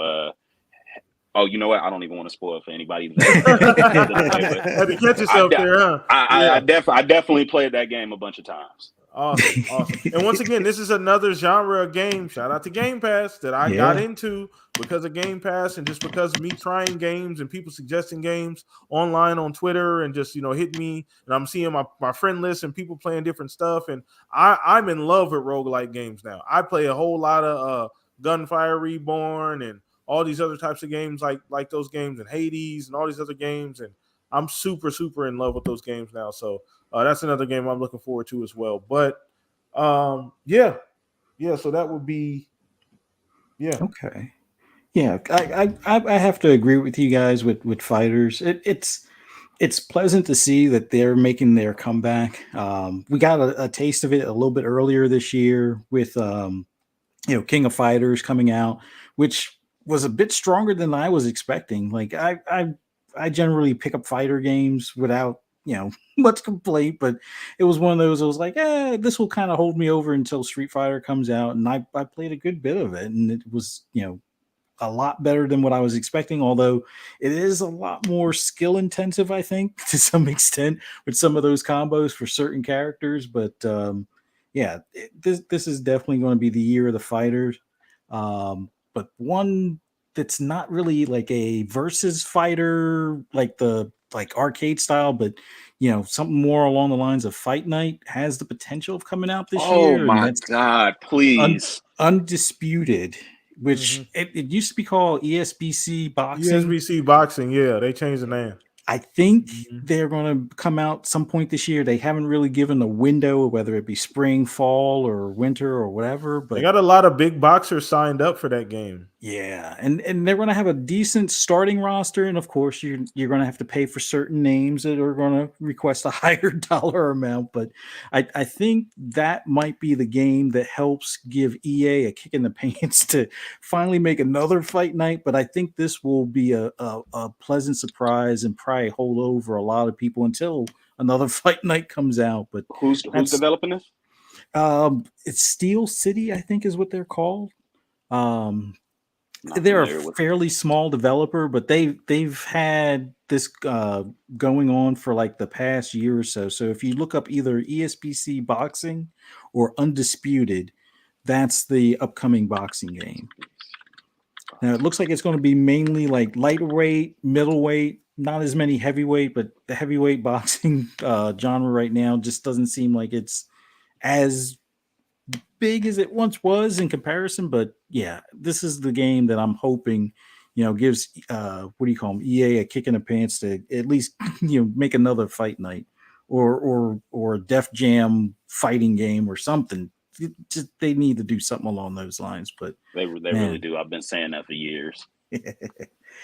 But man, that was awesome, guys. Sorry for like a thrown together last minute topic. No, it's all good. Yeah. It's all good, No. man. I think we shouldn't discount either Diablo like games taking a comeback as well. Yeah.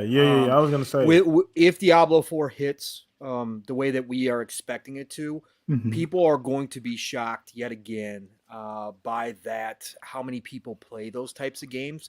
Because it just, again, Diablo 3 kind of took a back seat, even though a lot of people continue to play it. That's why they supported it all these years.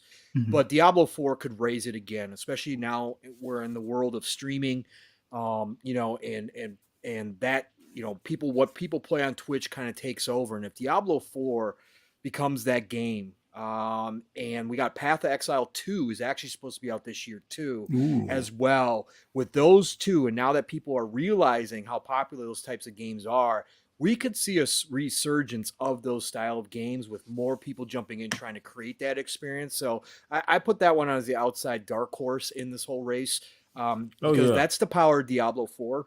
People don't remember, because Diablo 2 was so long ago, what that did, and that was before social media. That game dominated. Everybody played. It changed. Everybody played. It changed people's perspectives, right? And then Diablo 3 game again came along during the Xbox 360 genre or generation, which people don't remember that it's been out that long, because it didn't hit. Even though a lot of people still played, it didn't hit that way, and we still didn't have social media like we do now. So if Diablo 4 becomes the force that it once was, it's going to be interesting, because I think a lot of people are going to jump on that train. And then, like I said, Path of Exile 2, especially on the PC side, is already highly anticipated. Man, we could see a lot of streaming going on, a lot of hype around both of those games. It'd be interesting to see how many more companies decide to jump into that genre. So that could be an outside dark horse. Yeah. Nice. But man, oh man, I'm definitely looking forward to more boxing games, racing games, obviously, but that goes without saying. But man, I think racing games, we got a nice taste with Horizon 5 the other year, and then GT7 coming out. But I think this year with Motorsport the new Motorsport and Test Drive, was it Crown, Solar Crown Unlimited? I think those are going to be a nice blend as far as your arcade and your sim racer, and also with Need for Speed coming out late this year. That was a pleasant surprise from the arcade standpoint. It's not quite back to true form, but it's a lot closer than Heat was, and a few of the other Need for Speeds that we've had, like Payback or whatever that other one was called a while back. But man, oh man, can't wait until 2023. I definitely want to play this one versus the previous few titles. I definitely want to play it. Yeah. Awesome. Anybody have any disappointments of 2022?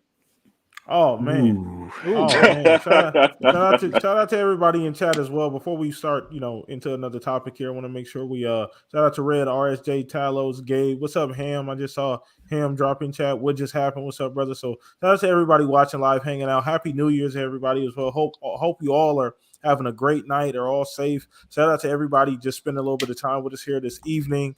We all just kicking it, hanging out here before the clock strikes midnight and that calendar switch is over. But shout out to all you guys watching. But what were you saying, LBG? Oh, the disappointment of 2023. That's any games or anything gaming related disappoint you that you were looking forward to, not meet your expectations, anything like that? For me, it's kind of a weird one. Like, I was full on expecting Motorsport to come out this year, so there is a bit of a disappointment as far as it not landing in 2022. I think we can all say with Starfield not landing in 2022, but considering the polish and the push, to get that thing, ready and reared up, so it's not going to have the I guess you could say the stigma of the old Bugfesta or Bugfesta aspect to it. I think those not landing in 2022 were like my biggest disappointments, but it's not like it's the end of the world. It's more like, there was plenty of stuff to play, but those were like, I guess the low points, if you want to call it a low point at all. All right. Okay.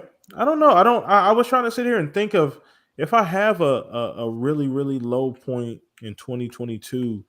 I guess I could say Starfield, but I wouldn't really say that was too crazy for me. I was obviously disappointed because they seemed, the wording, the energy around the game, everything we heard from Todd and the team, everything seemed ready to go, right? They gave us the release date, even though it did get leaked, like an hour before the damn conference, unfortunately. But it seemed like there was a strong idea that this was coming when it was coming and it was ready. So I guess that was a bit of a left turn. Now there's some context missing, obviously.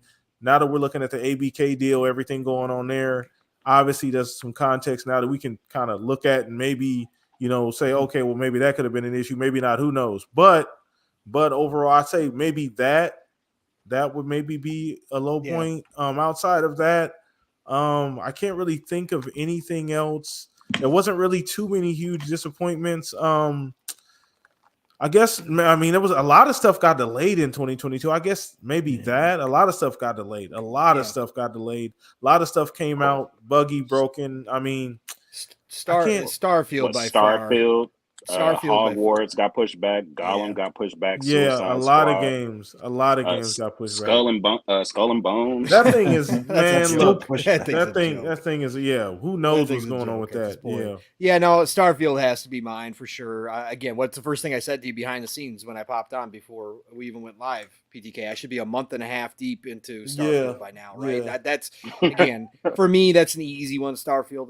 Again, as much as I want to say I understand, and of course I do, I'm not out here saying they should have launched it no matter what. But for me, I had my vacation time put in. I was set. So that is a huge disappointment for me. Other than that, I think specifically game wise this year, I could definitely look at for me a Saints Row reboot. Even though I knew it was going to be bad and I didn't have high expectations for it at all. I had seen enough to know the direction they were taking it.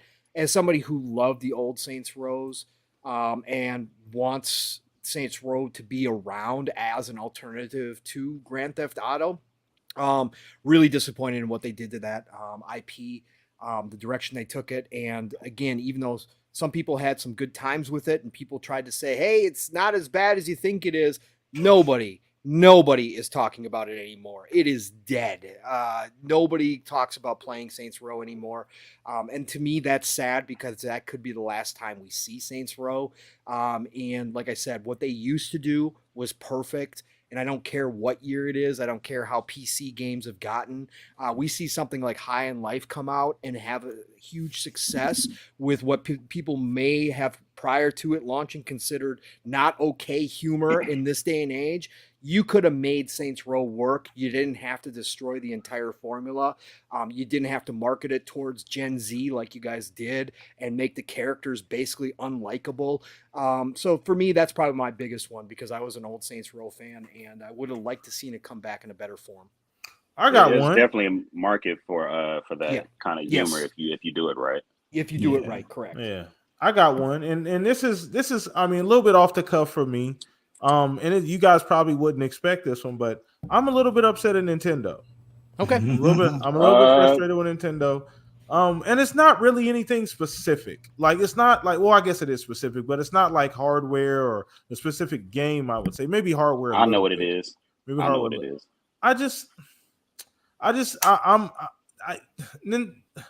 So when Nintendo, I'm trying to get my words together here. So calm down, brother. Calm down. Yeah, right. Like I gotta get it all together here. But I just think the idea that Nintendo is able to do the same thing constantly over and over and over again, and they don't get any type of backlash in regards to not being up to par as far as these games coming out. I mean, we saw the Pokemon situation.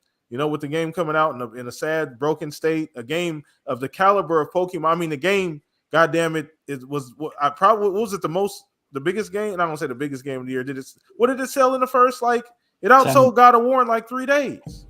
Yeah. It was 10 million. I think 10 million in like 3 days. Yeah. God of War did what? 5 in like a couple weeks, like a week or something.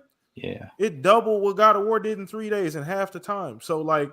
I mean, a game like that shouldn't come out in that type of state. And then all they did was, I guess, when they finally got around to decide, they're like, we're sorry, we'll put out some kind of patch. You guys calm down, whatever. Here's Mario. Shut up. Here's Mario. Like be quiet now. Here's something else that you guys can focus on. So that's just me. Man. I always go ahead. No, I was like, one of these days, I just been hoping for like one of these days, maybe at the Game Awards or maybe some celebrity that's a big Nintendo fan just gets on stage and just gives Nintendo shit, like, get y'all shit together. I know, but I know. I mean, as soon as I get my acting gig going on, I mean, I'm working towards it, guys. But I'm definitely with you there, man, because like all around Nintendo has been fucking up for a while, and when it comes to that, I'm thinking, I thought you were gonna say like how they've been been treating their Smash community. I forget Well, what the name of that too.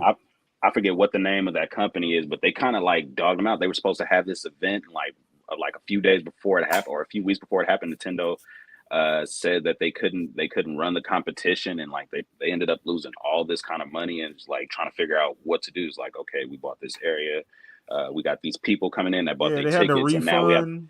it's like, why? Like I'm hearing too much of Nintendo abusing the Smash community, and then like shutting down all these emulation sites and it, like Nintendo just annoys me at every turn.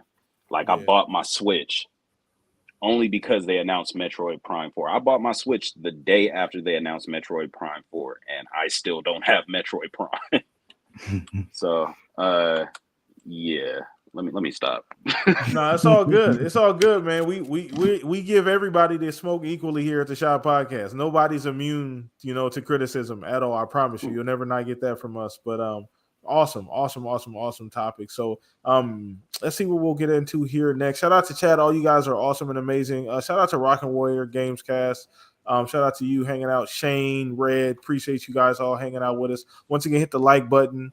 Subscribe if you're new here. Shout out to you guys for everybody watching later on. Hello, happy new year to you guys as well too. So anything else? What do you guys want to get into next here, man? Just kind of going over the overview of 2022. Some more stuff about 2023. I guess we can give some stuff, talk about some stuff looking forward to. I know what we can talk about. I do want to talk about this this potential Xbox event, right? Yeah. So this potential Xbox event coming up. What? We're going to Speculation Town. Welcome. By the way, did we give him a brochure, Pong? No. Oh, go ahead. Do your thing, Pong. My bad. Go ahead, do your thing, Pong. So Speculation Town is always open. I'm one of the mayors, along with Mr. Boomstick and Fun Speculation himself, Mav. So we are the three mayors of Speculation Town, where it's always sunshine, 75, rainbows, unicorns, you name it. It is a beautiful place to visit. I've got the key, so we can go there anytime. And we just take a dive and look in the crystal ball and take some guesses as to different topics of what we're going to see, what we want to see. It's always great here. So welcome to Speculation Town LBG. You are more than welcome anytime. We love it here. So I hope you do too. You got your really official painted a picture. I feel like a damn tourist now. Yeah, you got your official welcome. That's exactly how you're supposed to feel. That's exactly. I'm just looking around my place right now, just smiling like ear to ear. Yes, sir. Yes, sir. That was awesome. That was fucking amazing, Paul. I wish I could have recorded that. I promise you. That was amazing. No, we're talking about this potential Xbox event coming up. So I wanna talk about a little bit, chat. And once again, chat, let us know how you guys feel about this too, because I've been thinking about this, right? So say this event happens. So one, there's going to be two questions here. One, when should the event happen? January, February, March, maybe some other time. Two, the second part of that is what's your expectation of the event itself? So we'll start with you, LBG. One, this might be left field for you because maybe this is your first time even hearing that this exists or this is even a thing. Okay, so we'll scale that back a little bit for you, but this kind of in an overview. You know enough about the community still to kind of speak on this. So kind of still. What? Hello? Go ahead. Yeah. No, go ahead. Okay. Yeah. My bad. I thought the audio was going in and out. No. Yeah. I just literally found out about it, so I'm kind of awestruck right now. But I would say. To give some context, LBG, just to give you some context so you kind of understand where this all came from, with Xbox not showing up at the Video Game Awards, which for the past few years they've been known to do, right? So they usually have some big announcements. And then we got the follow-up from Aaron Greenberg, who did post a tweet after the Game Awards that said, hey, glad you're all excited to see what we've got coming. Don't worry, you're not going to have to wait too long. I'm kind of surmising his tweet, but that's what he said, which started the train of, hey, they're going to have a showcase. Jez Corden from Windows Central has come out and said he's heard that there's going to be a showcase. A couple other people in the know have also come out and said we're expecting an early showcase outside of the June E3 time. So there's something coming up here. Yeah, that's where that came from. Yeah. Well, I mean, I would expect Microsoft to want to hit the ground, like especially after being a complete almost no show at the Game Awards. I expect they want to hit the ground running in 2022. So maybe we'll get this mid to late January, early February, maybe. If they like, because I can't really think of. I mean, other than Starfield, I can't really think of anything coming from Xbox that we're all hype about right now. So maybe we'll get some surprise announcements of some releases coming in 2022. I mean, Yeah. I don't know. Yeah. I mean, Okay. that's exactly where it's going to go, or what we're expecting it to go. Um, I'll hop in here, PTK, for you. So, end of January, beginning of February is a very good guess. That's where a lot of us are at, LBG. So, it makes the most sense. Now, they could push it till March if they needed to give, if they want to wait a little bit longer. But I think from Aaron Greenberg's tweet and what everybody's kind of heard behind the scenes, we've kind of settled into the end of January, beginning of February. This should be an XO type event, Yeah. since they weren't at the Game Oh Awards. yeah, Yep. Yeah, this should be an XO type event, which means it's going to be pretty big. I am expecting to come with at least 2 release dates, that being Redfall And Starfield. and Starfield. I expect to show some more gameplay from both of those games. Forza Motorsport, I think we need a behind the scenes look at what they've been doing. Turn 10, Fuzzy and I, we've had these discussions, obviously. Turn 10 said they're going into the polishing phase come January. But I do think if they're not going to give us a release date on Motorsport, if they're not comfortable doing that, at least a window, and maybe an updated gameplay trailer showing off some more, a different track, some more of the cars, kind of give us a good idea. Thanks to Jeff Grub. Shout out to Grub. He's always coming through with the information. He was just on Xbox Era this past weekend for Christmas, special Christmas show with him and Special Nick. Grub came out and said that we should have a new, this event will have a new game, a smaller project from Tango Gameworks on the size of a Pentiment. So it's going to be Oh, a that's passion interesting. project. Yeah. So we should be getting that new announcement there, which means that opens the door. They've got a lot of third-party stuff that they got to kind of show off as well coming up. So it just depends how far they want to go with this. But I definitely expect Starfield and Redfall to both get release dates here. I expect to hear at least 1 new game, if not 2 new games. Love to say that we see something from Avowed or Hellblade, or maybe even a glimpse at Fable. I don't think they're going to go that far. I think they'll push what's coming in Game Pass for the first 6 months, which is absolutely incredible. And I think they'll push that as well. But I think that's my expectations right now for this showcase. So at least 1 new game in there, maybe 2, maybe an update on a Contraband, but although Contraband now seems further out according to hiring that we got this week. We got hiring notices for some senior positions. We got IOs, Project Dragon sitting out there. Of course, In Exile. In Exile. I was going to say that one. Yeah, In Exile could show up and finally have a trailer and announce a name for their game, which is underneath Project Cobalt right now. So we'd love to see that. Compulsion's game. Maybe we'll get a trailer, an actual name out of that team as well. They've been working on something for a long time. So there's a lot of possibilities here. I don't want to go overboard because I don't know how big Xbox is going to go with ABK still looming at this point. But I do expect something decent from them since they weren't at the Game Awards to give us a glimpse. So that's where I'm at with the PTK. I'm maybe right they're in waiting line. to get through the acquisition to actually get to this.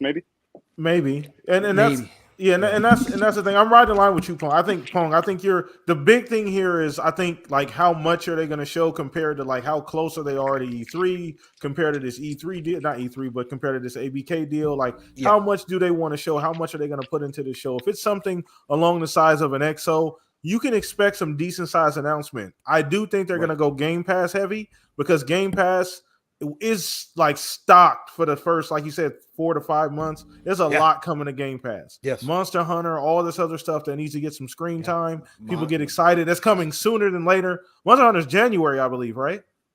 Monster Hunter Rises January, Persona 3 and Persona 4 are both January as well. Then you got Wolong coming right up. You got Atomic Heart coming right out of the gates as well. What else you got in there? Man, it's so stacked right now with games and Game Pass. But yeah, you're right, PTK. Yeah, Game Pass heavy. and I think they're going to be Game Pass heavy. I do expect, like you said, Redfall, Starfield, since these are known games. Yeah. I would love to see 2 release dates for those games coming in 2023. I don't think we're going to get one for Forza as well. Right. I hopefully we do get some more on Forza Motorsports. Mhm. I'm actually wishing they kind of do a separate. They do more like these dev diaries on Forza. I hope we get something along those lines. They do their own kind of separate showcase on Forza. I do think the game is big enough that it does deserve its own little maybe 15-minute YouTube video. I do think I love something along those lines of that. It doesn't have to be huge. Maybe even a tweet. That would be fine with me. You can stuff it in the if it fits in XO, that's fine too. I'd love to see some more. Like you said, in Exile is a game in Exile, but that's that game we keep hearing about it. Yes. Like it keeps coming up, and every time we hear about it, people's jaws are on the floor. People are saying, "Holy crap!" Like this, kicked us in the freaking face. Phil has brought it up multiple times. Every time, they said they showed it in a meeting. They brought all the first party studios together, and everybody kind of showed what they had, what was on the table, and and Exile showed theirs, and everybody's face fell off. So, like, if that indicates what they're doing, I super want to see that. I think it's about time we see some compulsion stuff. I'd like to see.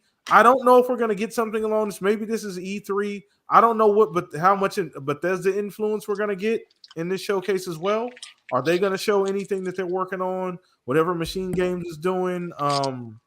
Obviously, Indiana Jones, that might be just E3 though. Who knows? We might get an update at E3 on that game. I want Obsidian to be working on Fallout New Vegas too. That's all I want. Well, I mean, they're open to my it. wet dream to come true. They're open to it. I do think that collaboration happens. I mean, Phil had to be like when that deal happened. That had to be one of the first things. I think he mentioned it even. I don't even know if he mentioned it, but somebody mentioned it. That had to be the first thing. It was obvious that like, oh yeah, like we got all these guys back together under one umbrella. Like this is a definite possibility. When it looked like it was impossible, like it would never happen. That was my wild prediction section on PM and the PM on Thursday Yeah. with me and Mav. I threw that out there that we do get an announcement from Obsidian and Bethesda partnering to give us, new, if it's not New Vegas, New Chicago, New York, whatever it's going New to anything. be. It don't even matter. Yeah, to carry us over between the next 8 to 10 years before we see the next Fallout, because Elder Scrolls is next. So it makes sense. Jesus Christ. They just need to show the 2 logos on the screen. Yes. Just the 2 logos on the screen together is all we need. We don't really don't let me be in attendance at an Xbox event if they show Fallout 5 or New Vegas 2. I'm gonna be that guy that you hear while you at home or on the stream watching. Oh my God! That'll be me. Yeah. So Fuss. Oh man, I'm taking a little bit of a different approach, and it's not that I want to be a Debbie Downer or anything like that. I'm keeping my expectations low because my gut is just telling me that Forza gets either a delay or something along those lines. So I'm keeping things reasonable, or at least what I consider reasonable. Especially after hearing about the internal delay on like Redfall. I mean, it is what it is. Was kind of hoping that, hey, maybe it drops, late January, so it beats the February rush, and then that way Starfield could be the 3-2-3-2-3 or something like that. As far as after the February rush, and then hopefully Forza for June. But with it seeming like Redfall is coming in May, I think we get a show late January because they're going to want to show at least Atomic Heart. They're going to want to highlight that. And I'm figuring probably close to either the day it launches, because was it February 20th or something?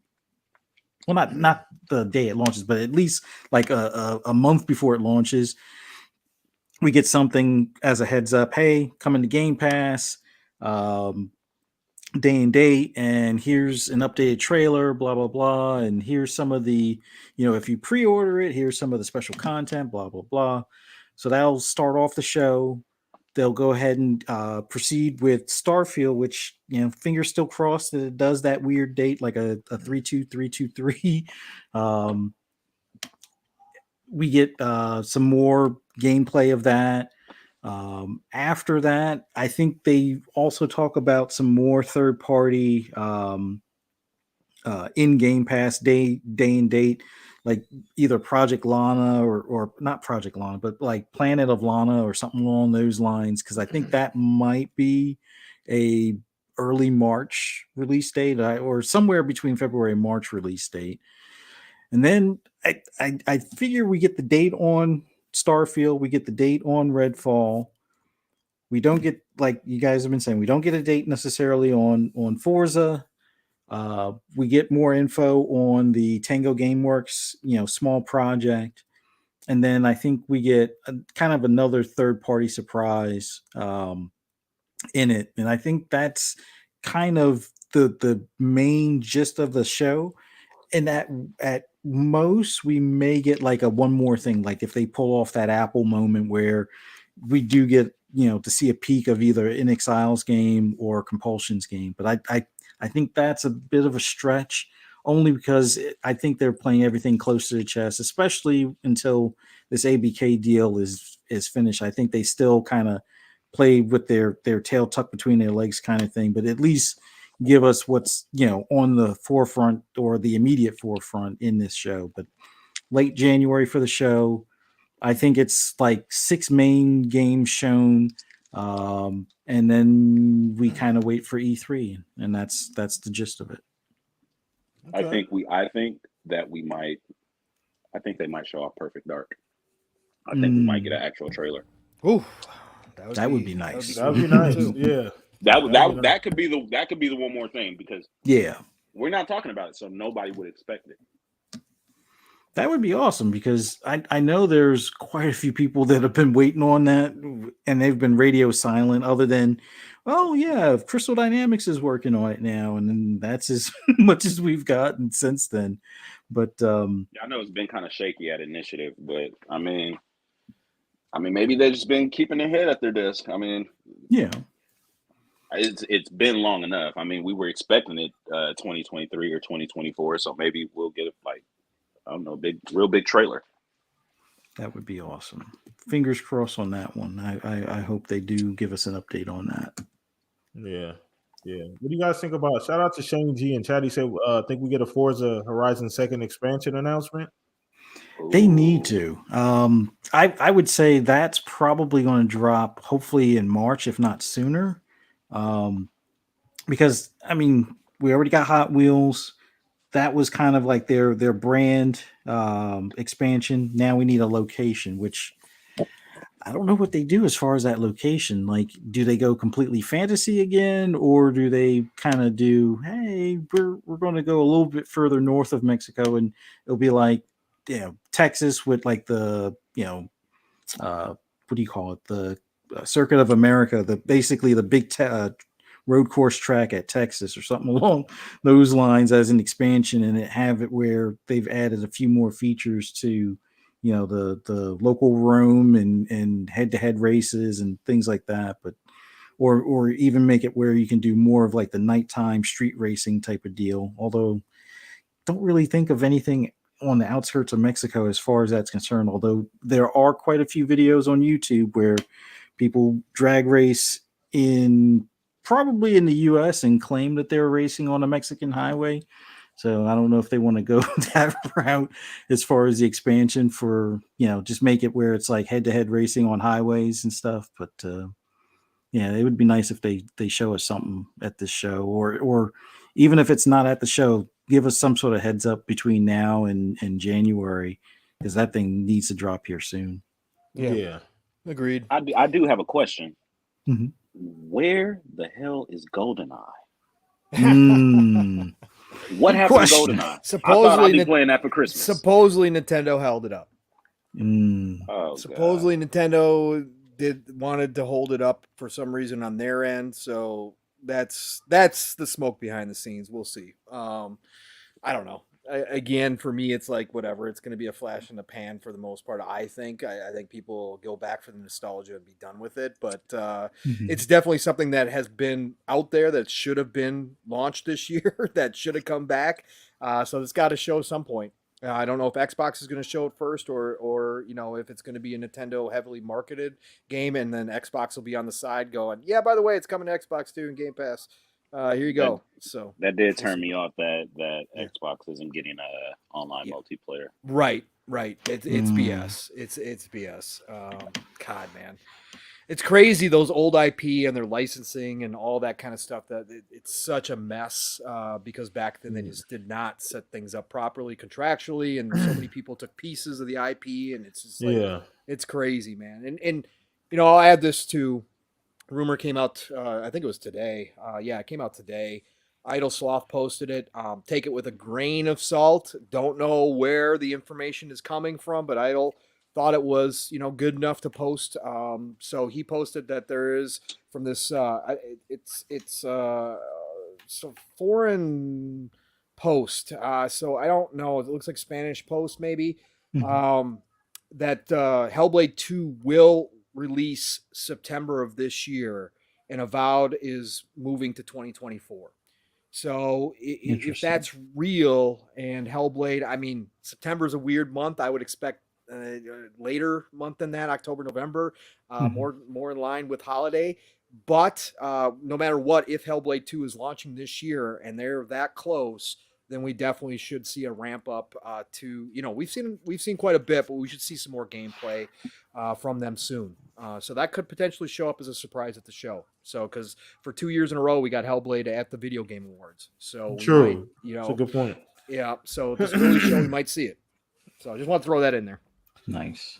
Nice. Yeah, there's a lot of speculation. There's a lot of games. It just makes you realize how stacked 2023 is. This show, whenever it takes place, I know we're all like once that tweet hits, that official tweet, when we get that announcement that there's an official show, then we'll obviously dive into more of the particulars. But I think we're all looking forward to it. We're all excited for it. Obviously, a lot of people are excited for a lot of different reasons.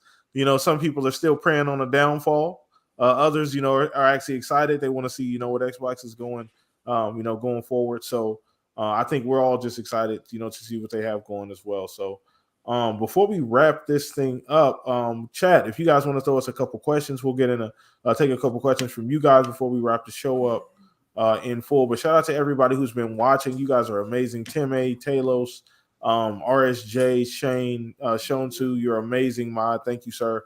For being here consistently. Happy New Year to all you guys as well. But if you guys want to drop us some questions, or if we have anything else that Fuzz, Pong, LBG, you guys been thinking about just in general in 2022. Oh, you know what? I do got one actually.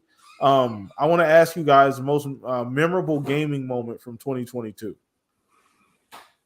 And we'll start with you, LBG. Oh, I need a minute. Give me a second. Okay. All right. Well, we'll go ahead. I'll, Yeah. Come back around to me. I'll go with this one. Elden Ring. Most memorable because like LBG explained, I was the same way, and I've talked about it on the show. Tried to get into Souls games. I love what From Software does, and I'm still kicking myself because I didn't mention in upcoming games for 2023 Armored Core 6, which is going to be crazy getting a mech game from Software this long afterwards. But anyways, Elden Ring. Again, I couldn't get into Souls games forever. Took a leap of faith with Elden Ring due to the open world aspect and dropping into that game, as I've explained previously, the exploration aspect of it was right up there with Bethesda titles. So dropping into that world and looking at this open world and knowing that I could just go off in this direction and finding out that it was a lot like Bethesda titles in that instance, that you didn't know what you were going to run into or find. And for how diverse Elden Ring was, that experience was something special for me for finally being able to get into a Souls game. And again, came nowhere close to beating it, but I'm a grazer, so what do you expect? I didn't come close to beating it, but it didn't matter. My time in the Elden Ring world was incredible. And so I got to say that was my best experience this year, my biggest wow moment. Okay. All right. I think I'll go ahead and go. Mine's gonna be recently with playing Diablo 3, I would say, honestly. There you go. Yeah, like to be 100% truthful, I probably say Vampire Survivors was a close second. Like getting to that 30-minute mark in Vampire Survivors is it's one of the most satisfying feelings I've had in gaming in a long time. And it's Nice. like it's super satisfying. But I would say Diablo 3. I would say jumping Nice. in Diablo 3, just not knowing what to expect, Yeah. like my mind racing. Like I said, I mean, I'm new to the genre. I just, like I said, shout out Torchlight 3, just got into the genre. That was probably about the closest comparison I can make to the type of game that I played previously. So yeah, and I'm loving it. Like I said, I played over 20 hours. And that's only in maybe 3 play sessions. So long. Every time I sit down and play it, I'm playing for about 6 hours, at least 6-7 hours. So I'm playing for a long time. So I'm really enjoying it. Super looking forward to Diablo 4. That shot up my list. The longer and further I get into Diablo 3, the higher Diablo 4 goes on my list. The story, it actually has a decent quality story. I do enjoy the characters. I love the voice acting, the voice casting is great as well. It is a bit comical, but I enjoy, pretty much every aspect. There's a lot of layers to this game, and I'm not even in like the in-game plus or any of the harder difficulties. There's about like 10 difficulties. 16. 16? And I'm maybe, Oh, there's actually more than that. There's 16 levels of Torment, which is the highest Torment, level. Yeah. Steel and I just got the Torment 2, but there's like 16 total Torments. Like, it's crazy. Yeah. So I think I'm on like 5 or something, or something. I don't know. I think me and Blue bumped it up today. We had to bump it up a little bit because that's how you progress in the game as well. You'll kind of hit a kind of a ceiling if you don't bump up the difficulty. As far as the game will get too easy as opposed to like the gear and everything you're playing. Oh, with. yeah. So you got to constantly bump up that difficulty gradually as you continue to play through the game. So I fell in love with the gameplay loop. I'm getting, when I get off this, when we're done, that's probably what I'm gonna go play later on tonight. Depending on how much time I have to play. But yeah, that's top of the list for me. So whoever wants to go next. You can go LBG. I think my moment. I mean, just the story of God of War, like of Ragnarok. Like I had a ball with Elden Ring, of course. Like I sunk so many hours into it, but when I go in for a game, the thing that I love most about it is a story, and a very good story. And that's exactly what we got with Ragnarok. There was you think at this point, and I'm not gonna go into any spoilers, but you would think at this point there's no more growth or character development that Kratos could really go through, especially after the first God of War. But I mean, Santa Monica Studio, like, they did it again. I went back and forth between liking Atreus and hating his guts, and I love when a story is told how like if it can pull me in emotionally, that I love it about that. And I was sucked in with Ragnarok's story, and like I said, I definitely got emotional while playing it. So I guess that's my moment, because that's definitely the story that I love the most that I played through this year. As far as like a secondary moment, Elden Ring, and it was finally beating the Tree Sentinel's ass. Because I don't know if anybody, I don't know who follows me on Twitter, but I was definitely complaining earlier this year about, like, I think I was fighting the Tree Sentinel for like 3 hours, getting my ass whooped each time, and somebody added me on Twitter and said, "Dude, you don't have to fight the Tree Sentinel. You can just go around and play through the rest of the game." And I didn't know that. I felt so dumb, like, when I actually did it and started getting through the game. But I, like, after hundreds of hours, finally coming back and whooping the Tree Sentinel's ass, like, felt so satisfying. So that was definitely a moment for me as well. Nice. I cheesed the hell out of him. I got up in the rocks and cheesed the hell out of him with my magic user. Yeah, man. I hated Once I that came guy. back, I took full advantage of it, whooping his ass every time. Yeah, Pong has no shame. Pong, No. that's not. There's no. Yeah, there's you no. give me a spot to moral- cheese, I'm gonna Yeah, cheese, man. yeah, I don't there's care. no I don't moral. care. I love it. So go ahead, Fuzz. You got one. All right. Well, I guess it kind of depends. Did we play Insurgency with my sons and their half Yeah, brother this year or last year? I think that was this year. I think. I would say that was probably my gaming uh, like best moment for this year or highlight for this year.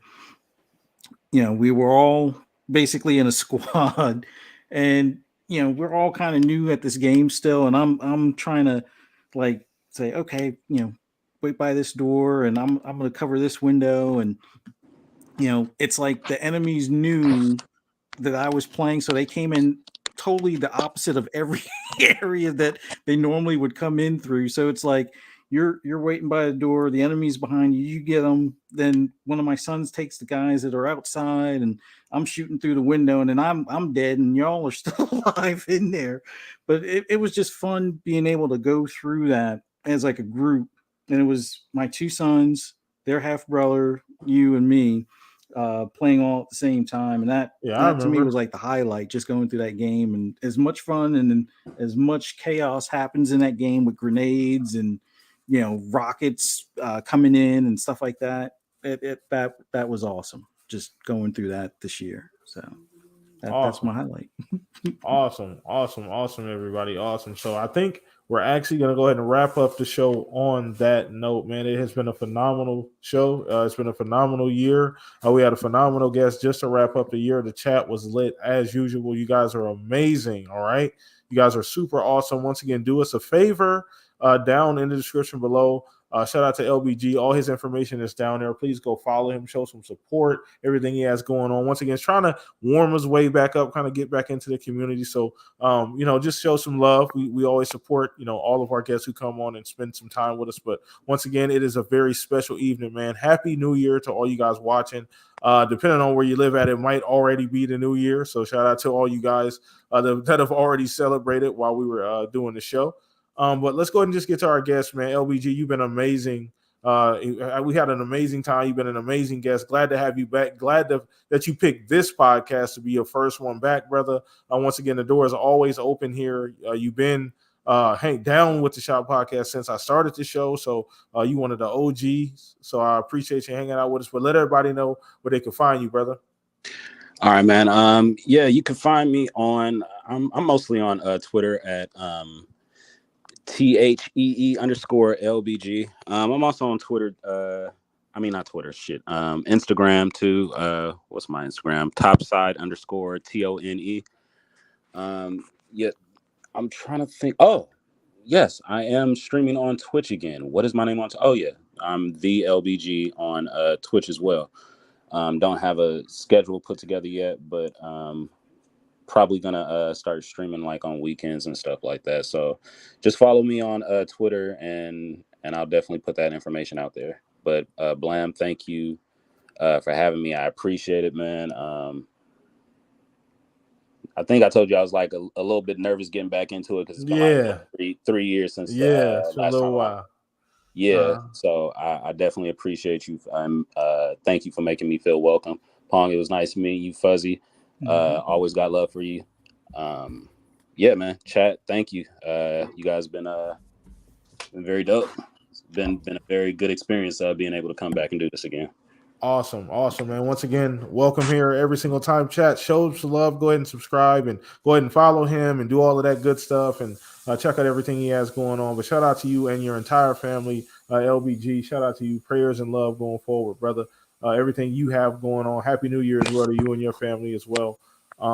So let's go ahead and throw this over to my two co-hosts here, man. Shout out to you, Pong. Happy New Year's first and foremost, sir. Yes, sir. You are my brother, like a real brother, for real. So I appreciate you, man. And thank you for just contributing everything you contributed to the show throughout this entire year, since from day one, the first second you stepped foot on the Shop Podcast. I owe you way more than I could ever give you, brother. So I greatly appreciate you. But yeah, let everybody know where they can find you if they don't already know. Absolutely, man. Listen, first of all, amazing show. What a great way to end 2022 with the Shop Podcast with my brothers Fuzzy and UPTK, of course. And of course, getting to meet somebody new coming back into the community. LBG, welcome back, man. Great to have you here. It's like riding a bike, brother. You did just great, man. So it was awesome to have you here and to hear somebody's new voice, to me at least, even though you've been around. So I always great. appreciate that. Yeah, absolutely, man. Absolutely. And so welcome back. Can't wait to see what you do. The community is crazy in a lot of ways, as you're probably well aware of. But we need more good voices out here to balance it all out. So thank you for being here tonight. Again, shout out to the entire community, everybody in our chat now, live and in the future, listening to this later on. Happy New Year to all of you. I hope 2023 brings nothing but blessings, love, light, all the good stuff. We need some good energy, man. It's been a rough couple years for everybody around the world, different for everybody. But I think the energy's got to come back at some point to a more normal, whatever that means, level. So hopefully 2023 is that year. I think we're all hopeful for that. So nothing but love and respect to everybody out there who supports all of our shows, including this one. So thank you all for a great 2022 and hopefully an even better 2023 coming up. I did want to take a moment. I know a lot of people know Hogue Law in this community, and we reference him a lot. I've had the pleasure, the honor to be on a show with him once or twice. Hogue is a good dude, a good human being, and somebody who contributes to this community unbelievably so. He also does true crime, which is how my wife knows him. He was rushed to the emergency room last night or the night before. I can't remember. Last night it was, I think it was. And his wife put out a post. We did get an update. He went through surgery, some type of brain clotting, and the surgery was successful. So hopefully he continues to improve out of the blue. Hogue is just such a good dude. He's on Seasoned Gaming with Ains, Porsche Power, and all those guys over there, Ty Guy Travis and Dan, every Sunday. So, awful news to hear right coming into the new year, but good news today so far. So, keep those prayers, that energy, whatever you believe in, going for Hogue Law. Unbelievable person in this community. Other than that, you guys don't know the drill. Pong Soul on Xbox, Pong Soul on Twitter. You can find me Tuesday. Since I have a snow day, since I'm going to be working from home, I'm actually going to be on the Xbox Factor podcast with Mr. Boomstick, Double Barrel Gaming, and the whole channel, the whole panel over there. It looks like everybody, the whole gang's going to be there on Tuesday. So we're going to have one heck of a show to kick off 2023. I haven't been able to be on there in a couple months, but we are back. So 12 p.m. Eastern, 11 o'clock Central Time, Xbox Factor podcast, Double Barrel Gaming is the channel. Mr. Boomstick is the man. Be there. Then Thursday night, of course, it's PM in the PM, Pong and Mav in the PM over on Fun Speculations channel. Again, if you didn't catch this week's show on Thursday, we did a whole prediction show. We went wild. We went crazy, me and Mav. So go check that out. It was a fun time. We had the chat involved. It was really, really good. Thursday nights, Fun Speculations channel, 7 p.m. Eastern, 6 o'clock Central Time. Then back at it Friday night, back on Fun Speculations channel for Xbox Ultimate. You don't know where we're going to go.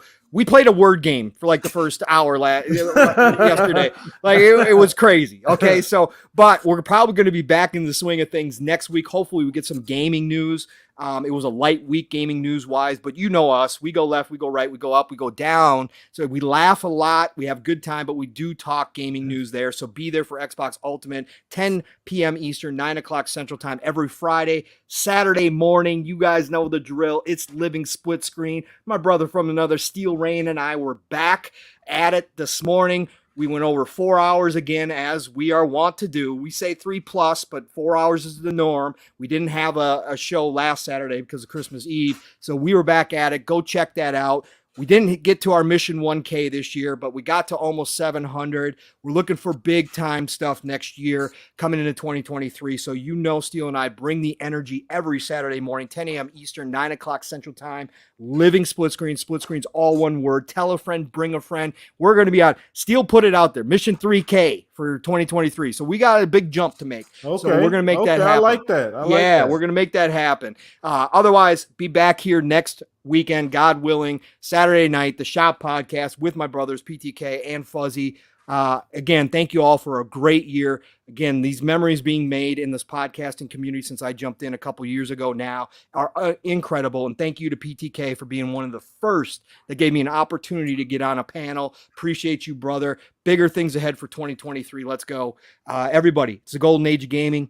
Get out there, play what you love what you play. Have a great, safe weekend. Have a great, safe night. and we'll talk to you all real soon. Thanks, PTK. I appreciate you, bro. Once again, cannot say it any better. How do you follow up Pong Soul, man? I don't know how you do it. Fuzzy does every Saturday I know, night. every Saturday. Fuzzy manages to do it. But shout out to you, man. And I want to make sure I get to this. Shout out to the $50 super chat, man, from Silent Cypher, man. Shout out on Xbox International, Crazy Louie, Sour Blue, Sour Blue. Yeah, all of those guys, man. Shout out to you. He said, great show, great year of shows. Love the community and all the creators in it. Have a safe and happy new year. Shout out to you. Thank you, brother. Happy New Year. Cypher. Thank you so much. And then another $2 super chat here from Splendiferous. He said, be safe, people, and have a happy new year. Love you, bros. Love you too, Splendiferous. Yeah, Splen. Have a great night, man. Shout out to you. Have a great night. Please be safe, man. All you guys, please be safe. But let's go ahead and throw this over to you, Fuzz. Let everybody know where they can find you, brother. Oh, man. It was an awesome show. Awesome having you on here again, LBG. Welcome back to the community. So glad to hear your voice again and to see you get back into streaming and stuff like that, man. It's going to definitely be a good road for 2023 for you as well. Man, Pong, PTK, thank you guys so much for making 2022 awesome and just putting up with me complaining about stuff or having issues with my Xbox and whatnot and just rambling on about Forza 2023. I can't wait, Fuzzy. We're gonna have to give you your own segments. That's what we're do. Oh yeah. But man, it was just awesome doing this with you guys for this year and looking forward to 2023. And thank you for everybody that came out and joined us live and those that'll catch us on replay. The chat, you guys are awesome. Thank you so much for interacting with us and listening to us and interacting and asking questions and whatnot. And hopefully at some point now that my Xbox is fixed, be able to do some insurgency online with you guys. So definitely add me if you hadn't already. Man, for anybody that just wants to hear my endless ramblings or rants or anything gaming related, just follow me on Twitter at fuzzy_Belvedere. You can also find me on Xbox Lunch Break Special at 12 noon on Mondays on Double Barrel Gaming with Mr. Boomstick on his channel. And then later that evening, FSP Fun Speculation on Fun Speculation's channel at 10 p.m. Eastern Standard Time on Monday. Then Friday morning at Breakfast with Boom on Double Barrel Gaming, Mr. Boomstick's channel at 10 a.m. Eastern Standard Time. And then at 10 p.m. Eastern Standard Time on Fun Speculation's channel, catch Xbox Ultimate, where, like Pong said, we go left, we go right, we go up, we go down. Whether it's, having was it like a word game or, we have, Craig appear a couple of times throughout the year. So yeah, it's always a fun time on there, and definitely check us out. And then always look forward to catching us here on the Shop Podcast on PTK Blam's channel right here, 8 p.m. Eastern Standard Time, 6 p.m. Arizona time. Look forward to seeing you guys there. Man, appreciate you, man. Thank you so much, Fuzz. Every single year, man, you've been a long time member of the podcast, man. Invaluable, man. So priceless, brother of mine. So happy New Year to you and your family as well, Happy New Year. Last but not least, your boy PTK Blam. It has been an amazing year here, and I have all you guys in chat to thank. Everybody watching on the replays, you guys have been amazing. All the positive energy, everybody that comes out and watches, every single like and interaction, every single hi, and just everything you guys do for me personally, as well as us on the podcast, man. We're going to continue to try and make this podcast as best as it possibly can be and grow this thing, and get it out there, get it to a larger group of people to watch as well too, man. But you guys are freaking amazing. This is why we do it for you guys as well. So follow me everywhere. Obviously, all of the information is down in the description below. I'm not hard to find. On Twitter, hit me in the DMs if you have ideas and you ever want to, be a guest on the Shop Podcast. I have no issues with that. Just, DM me, let me know. You guys have been amazing. I can't ask you guys for more than you already give. So thank you so much. Enjoy your night. Please be safe and responsible, people. I don't want to see no RIPs on Twitter tomorrow morning. So please be safe, responsible, have fun. Happy New Year. We'll see you guys next year. Peace out. Peace. Later.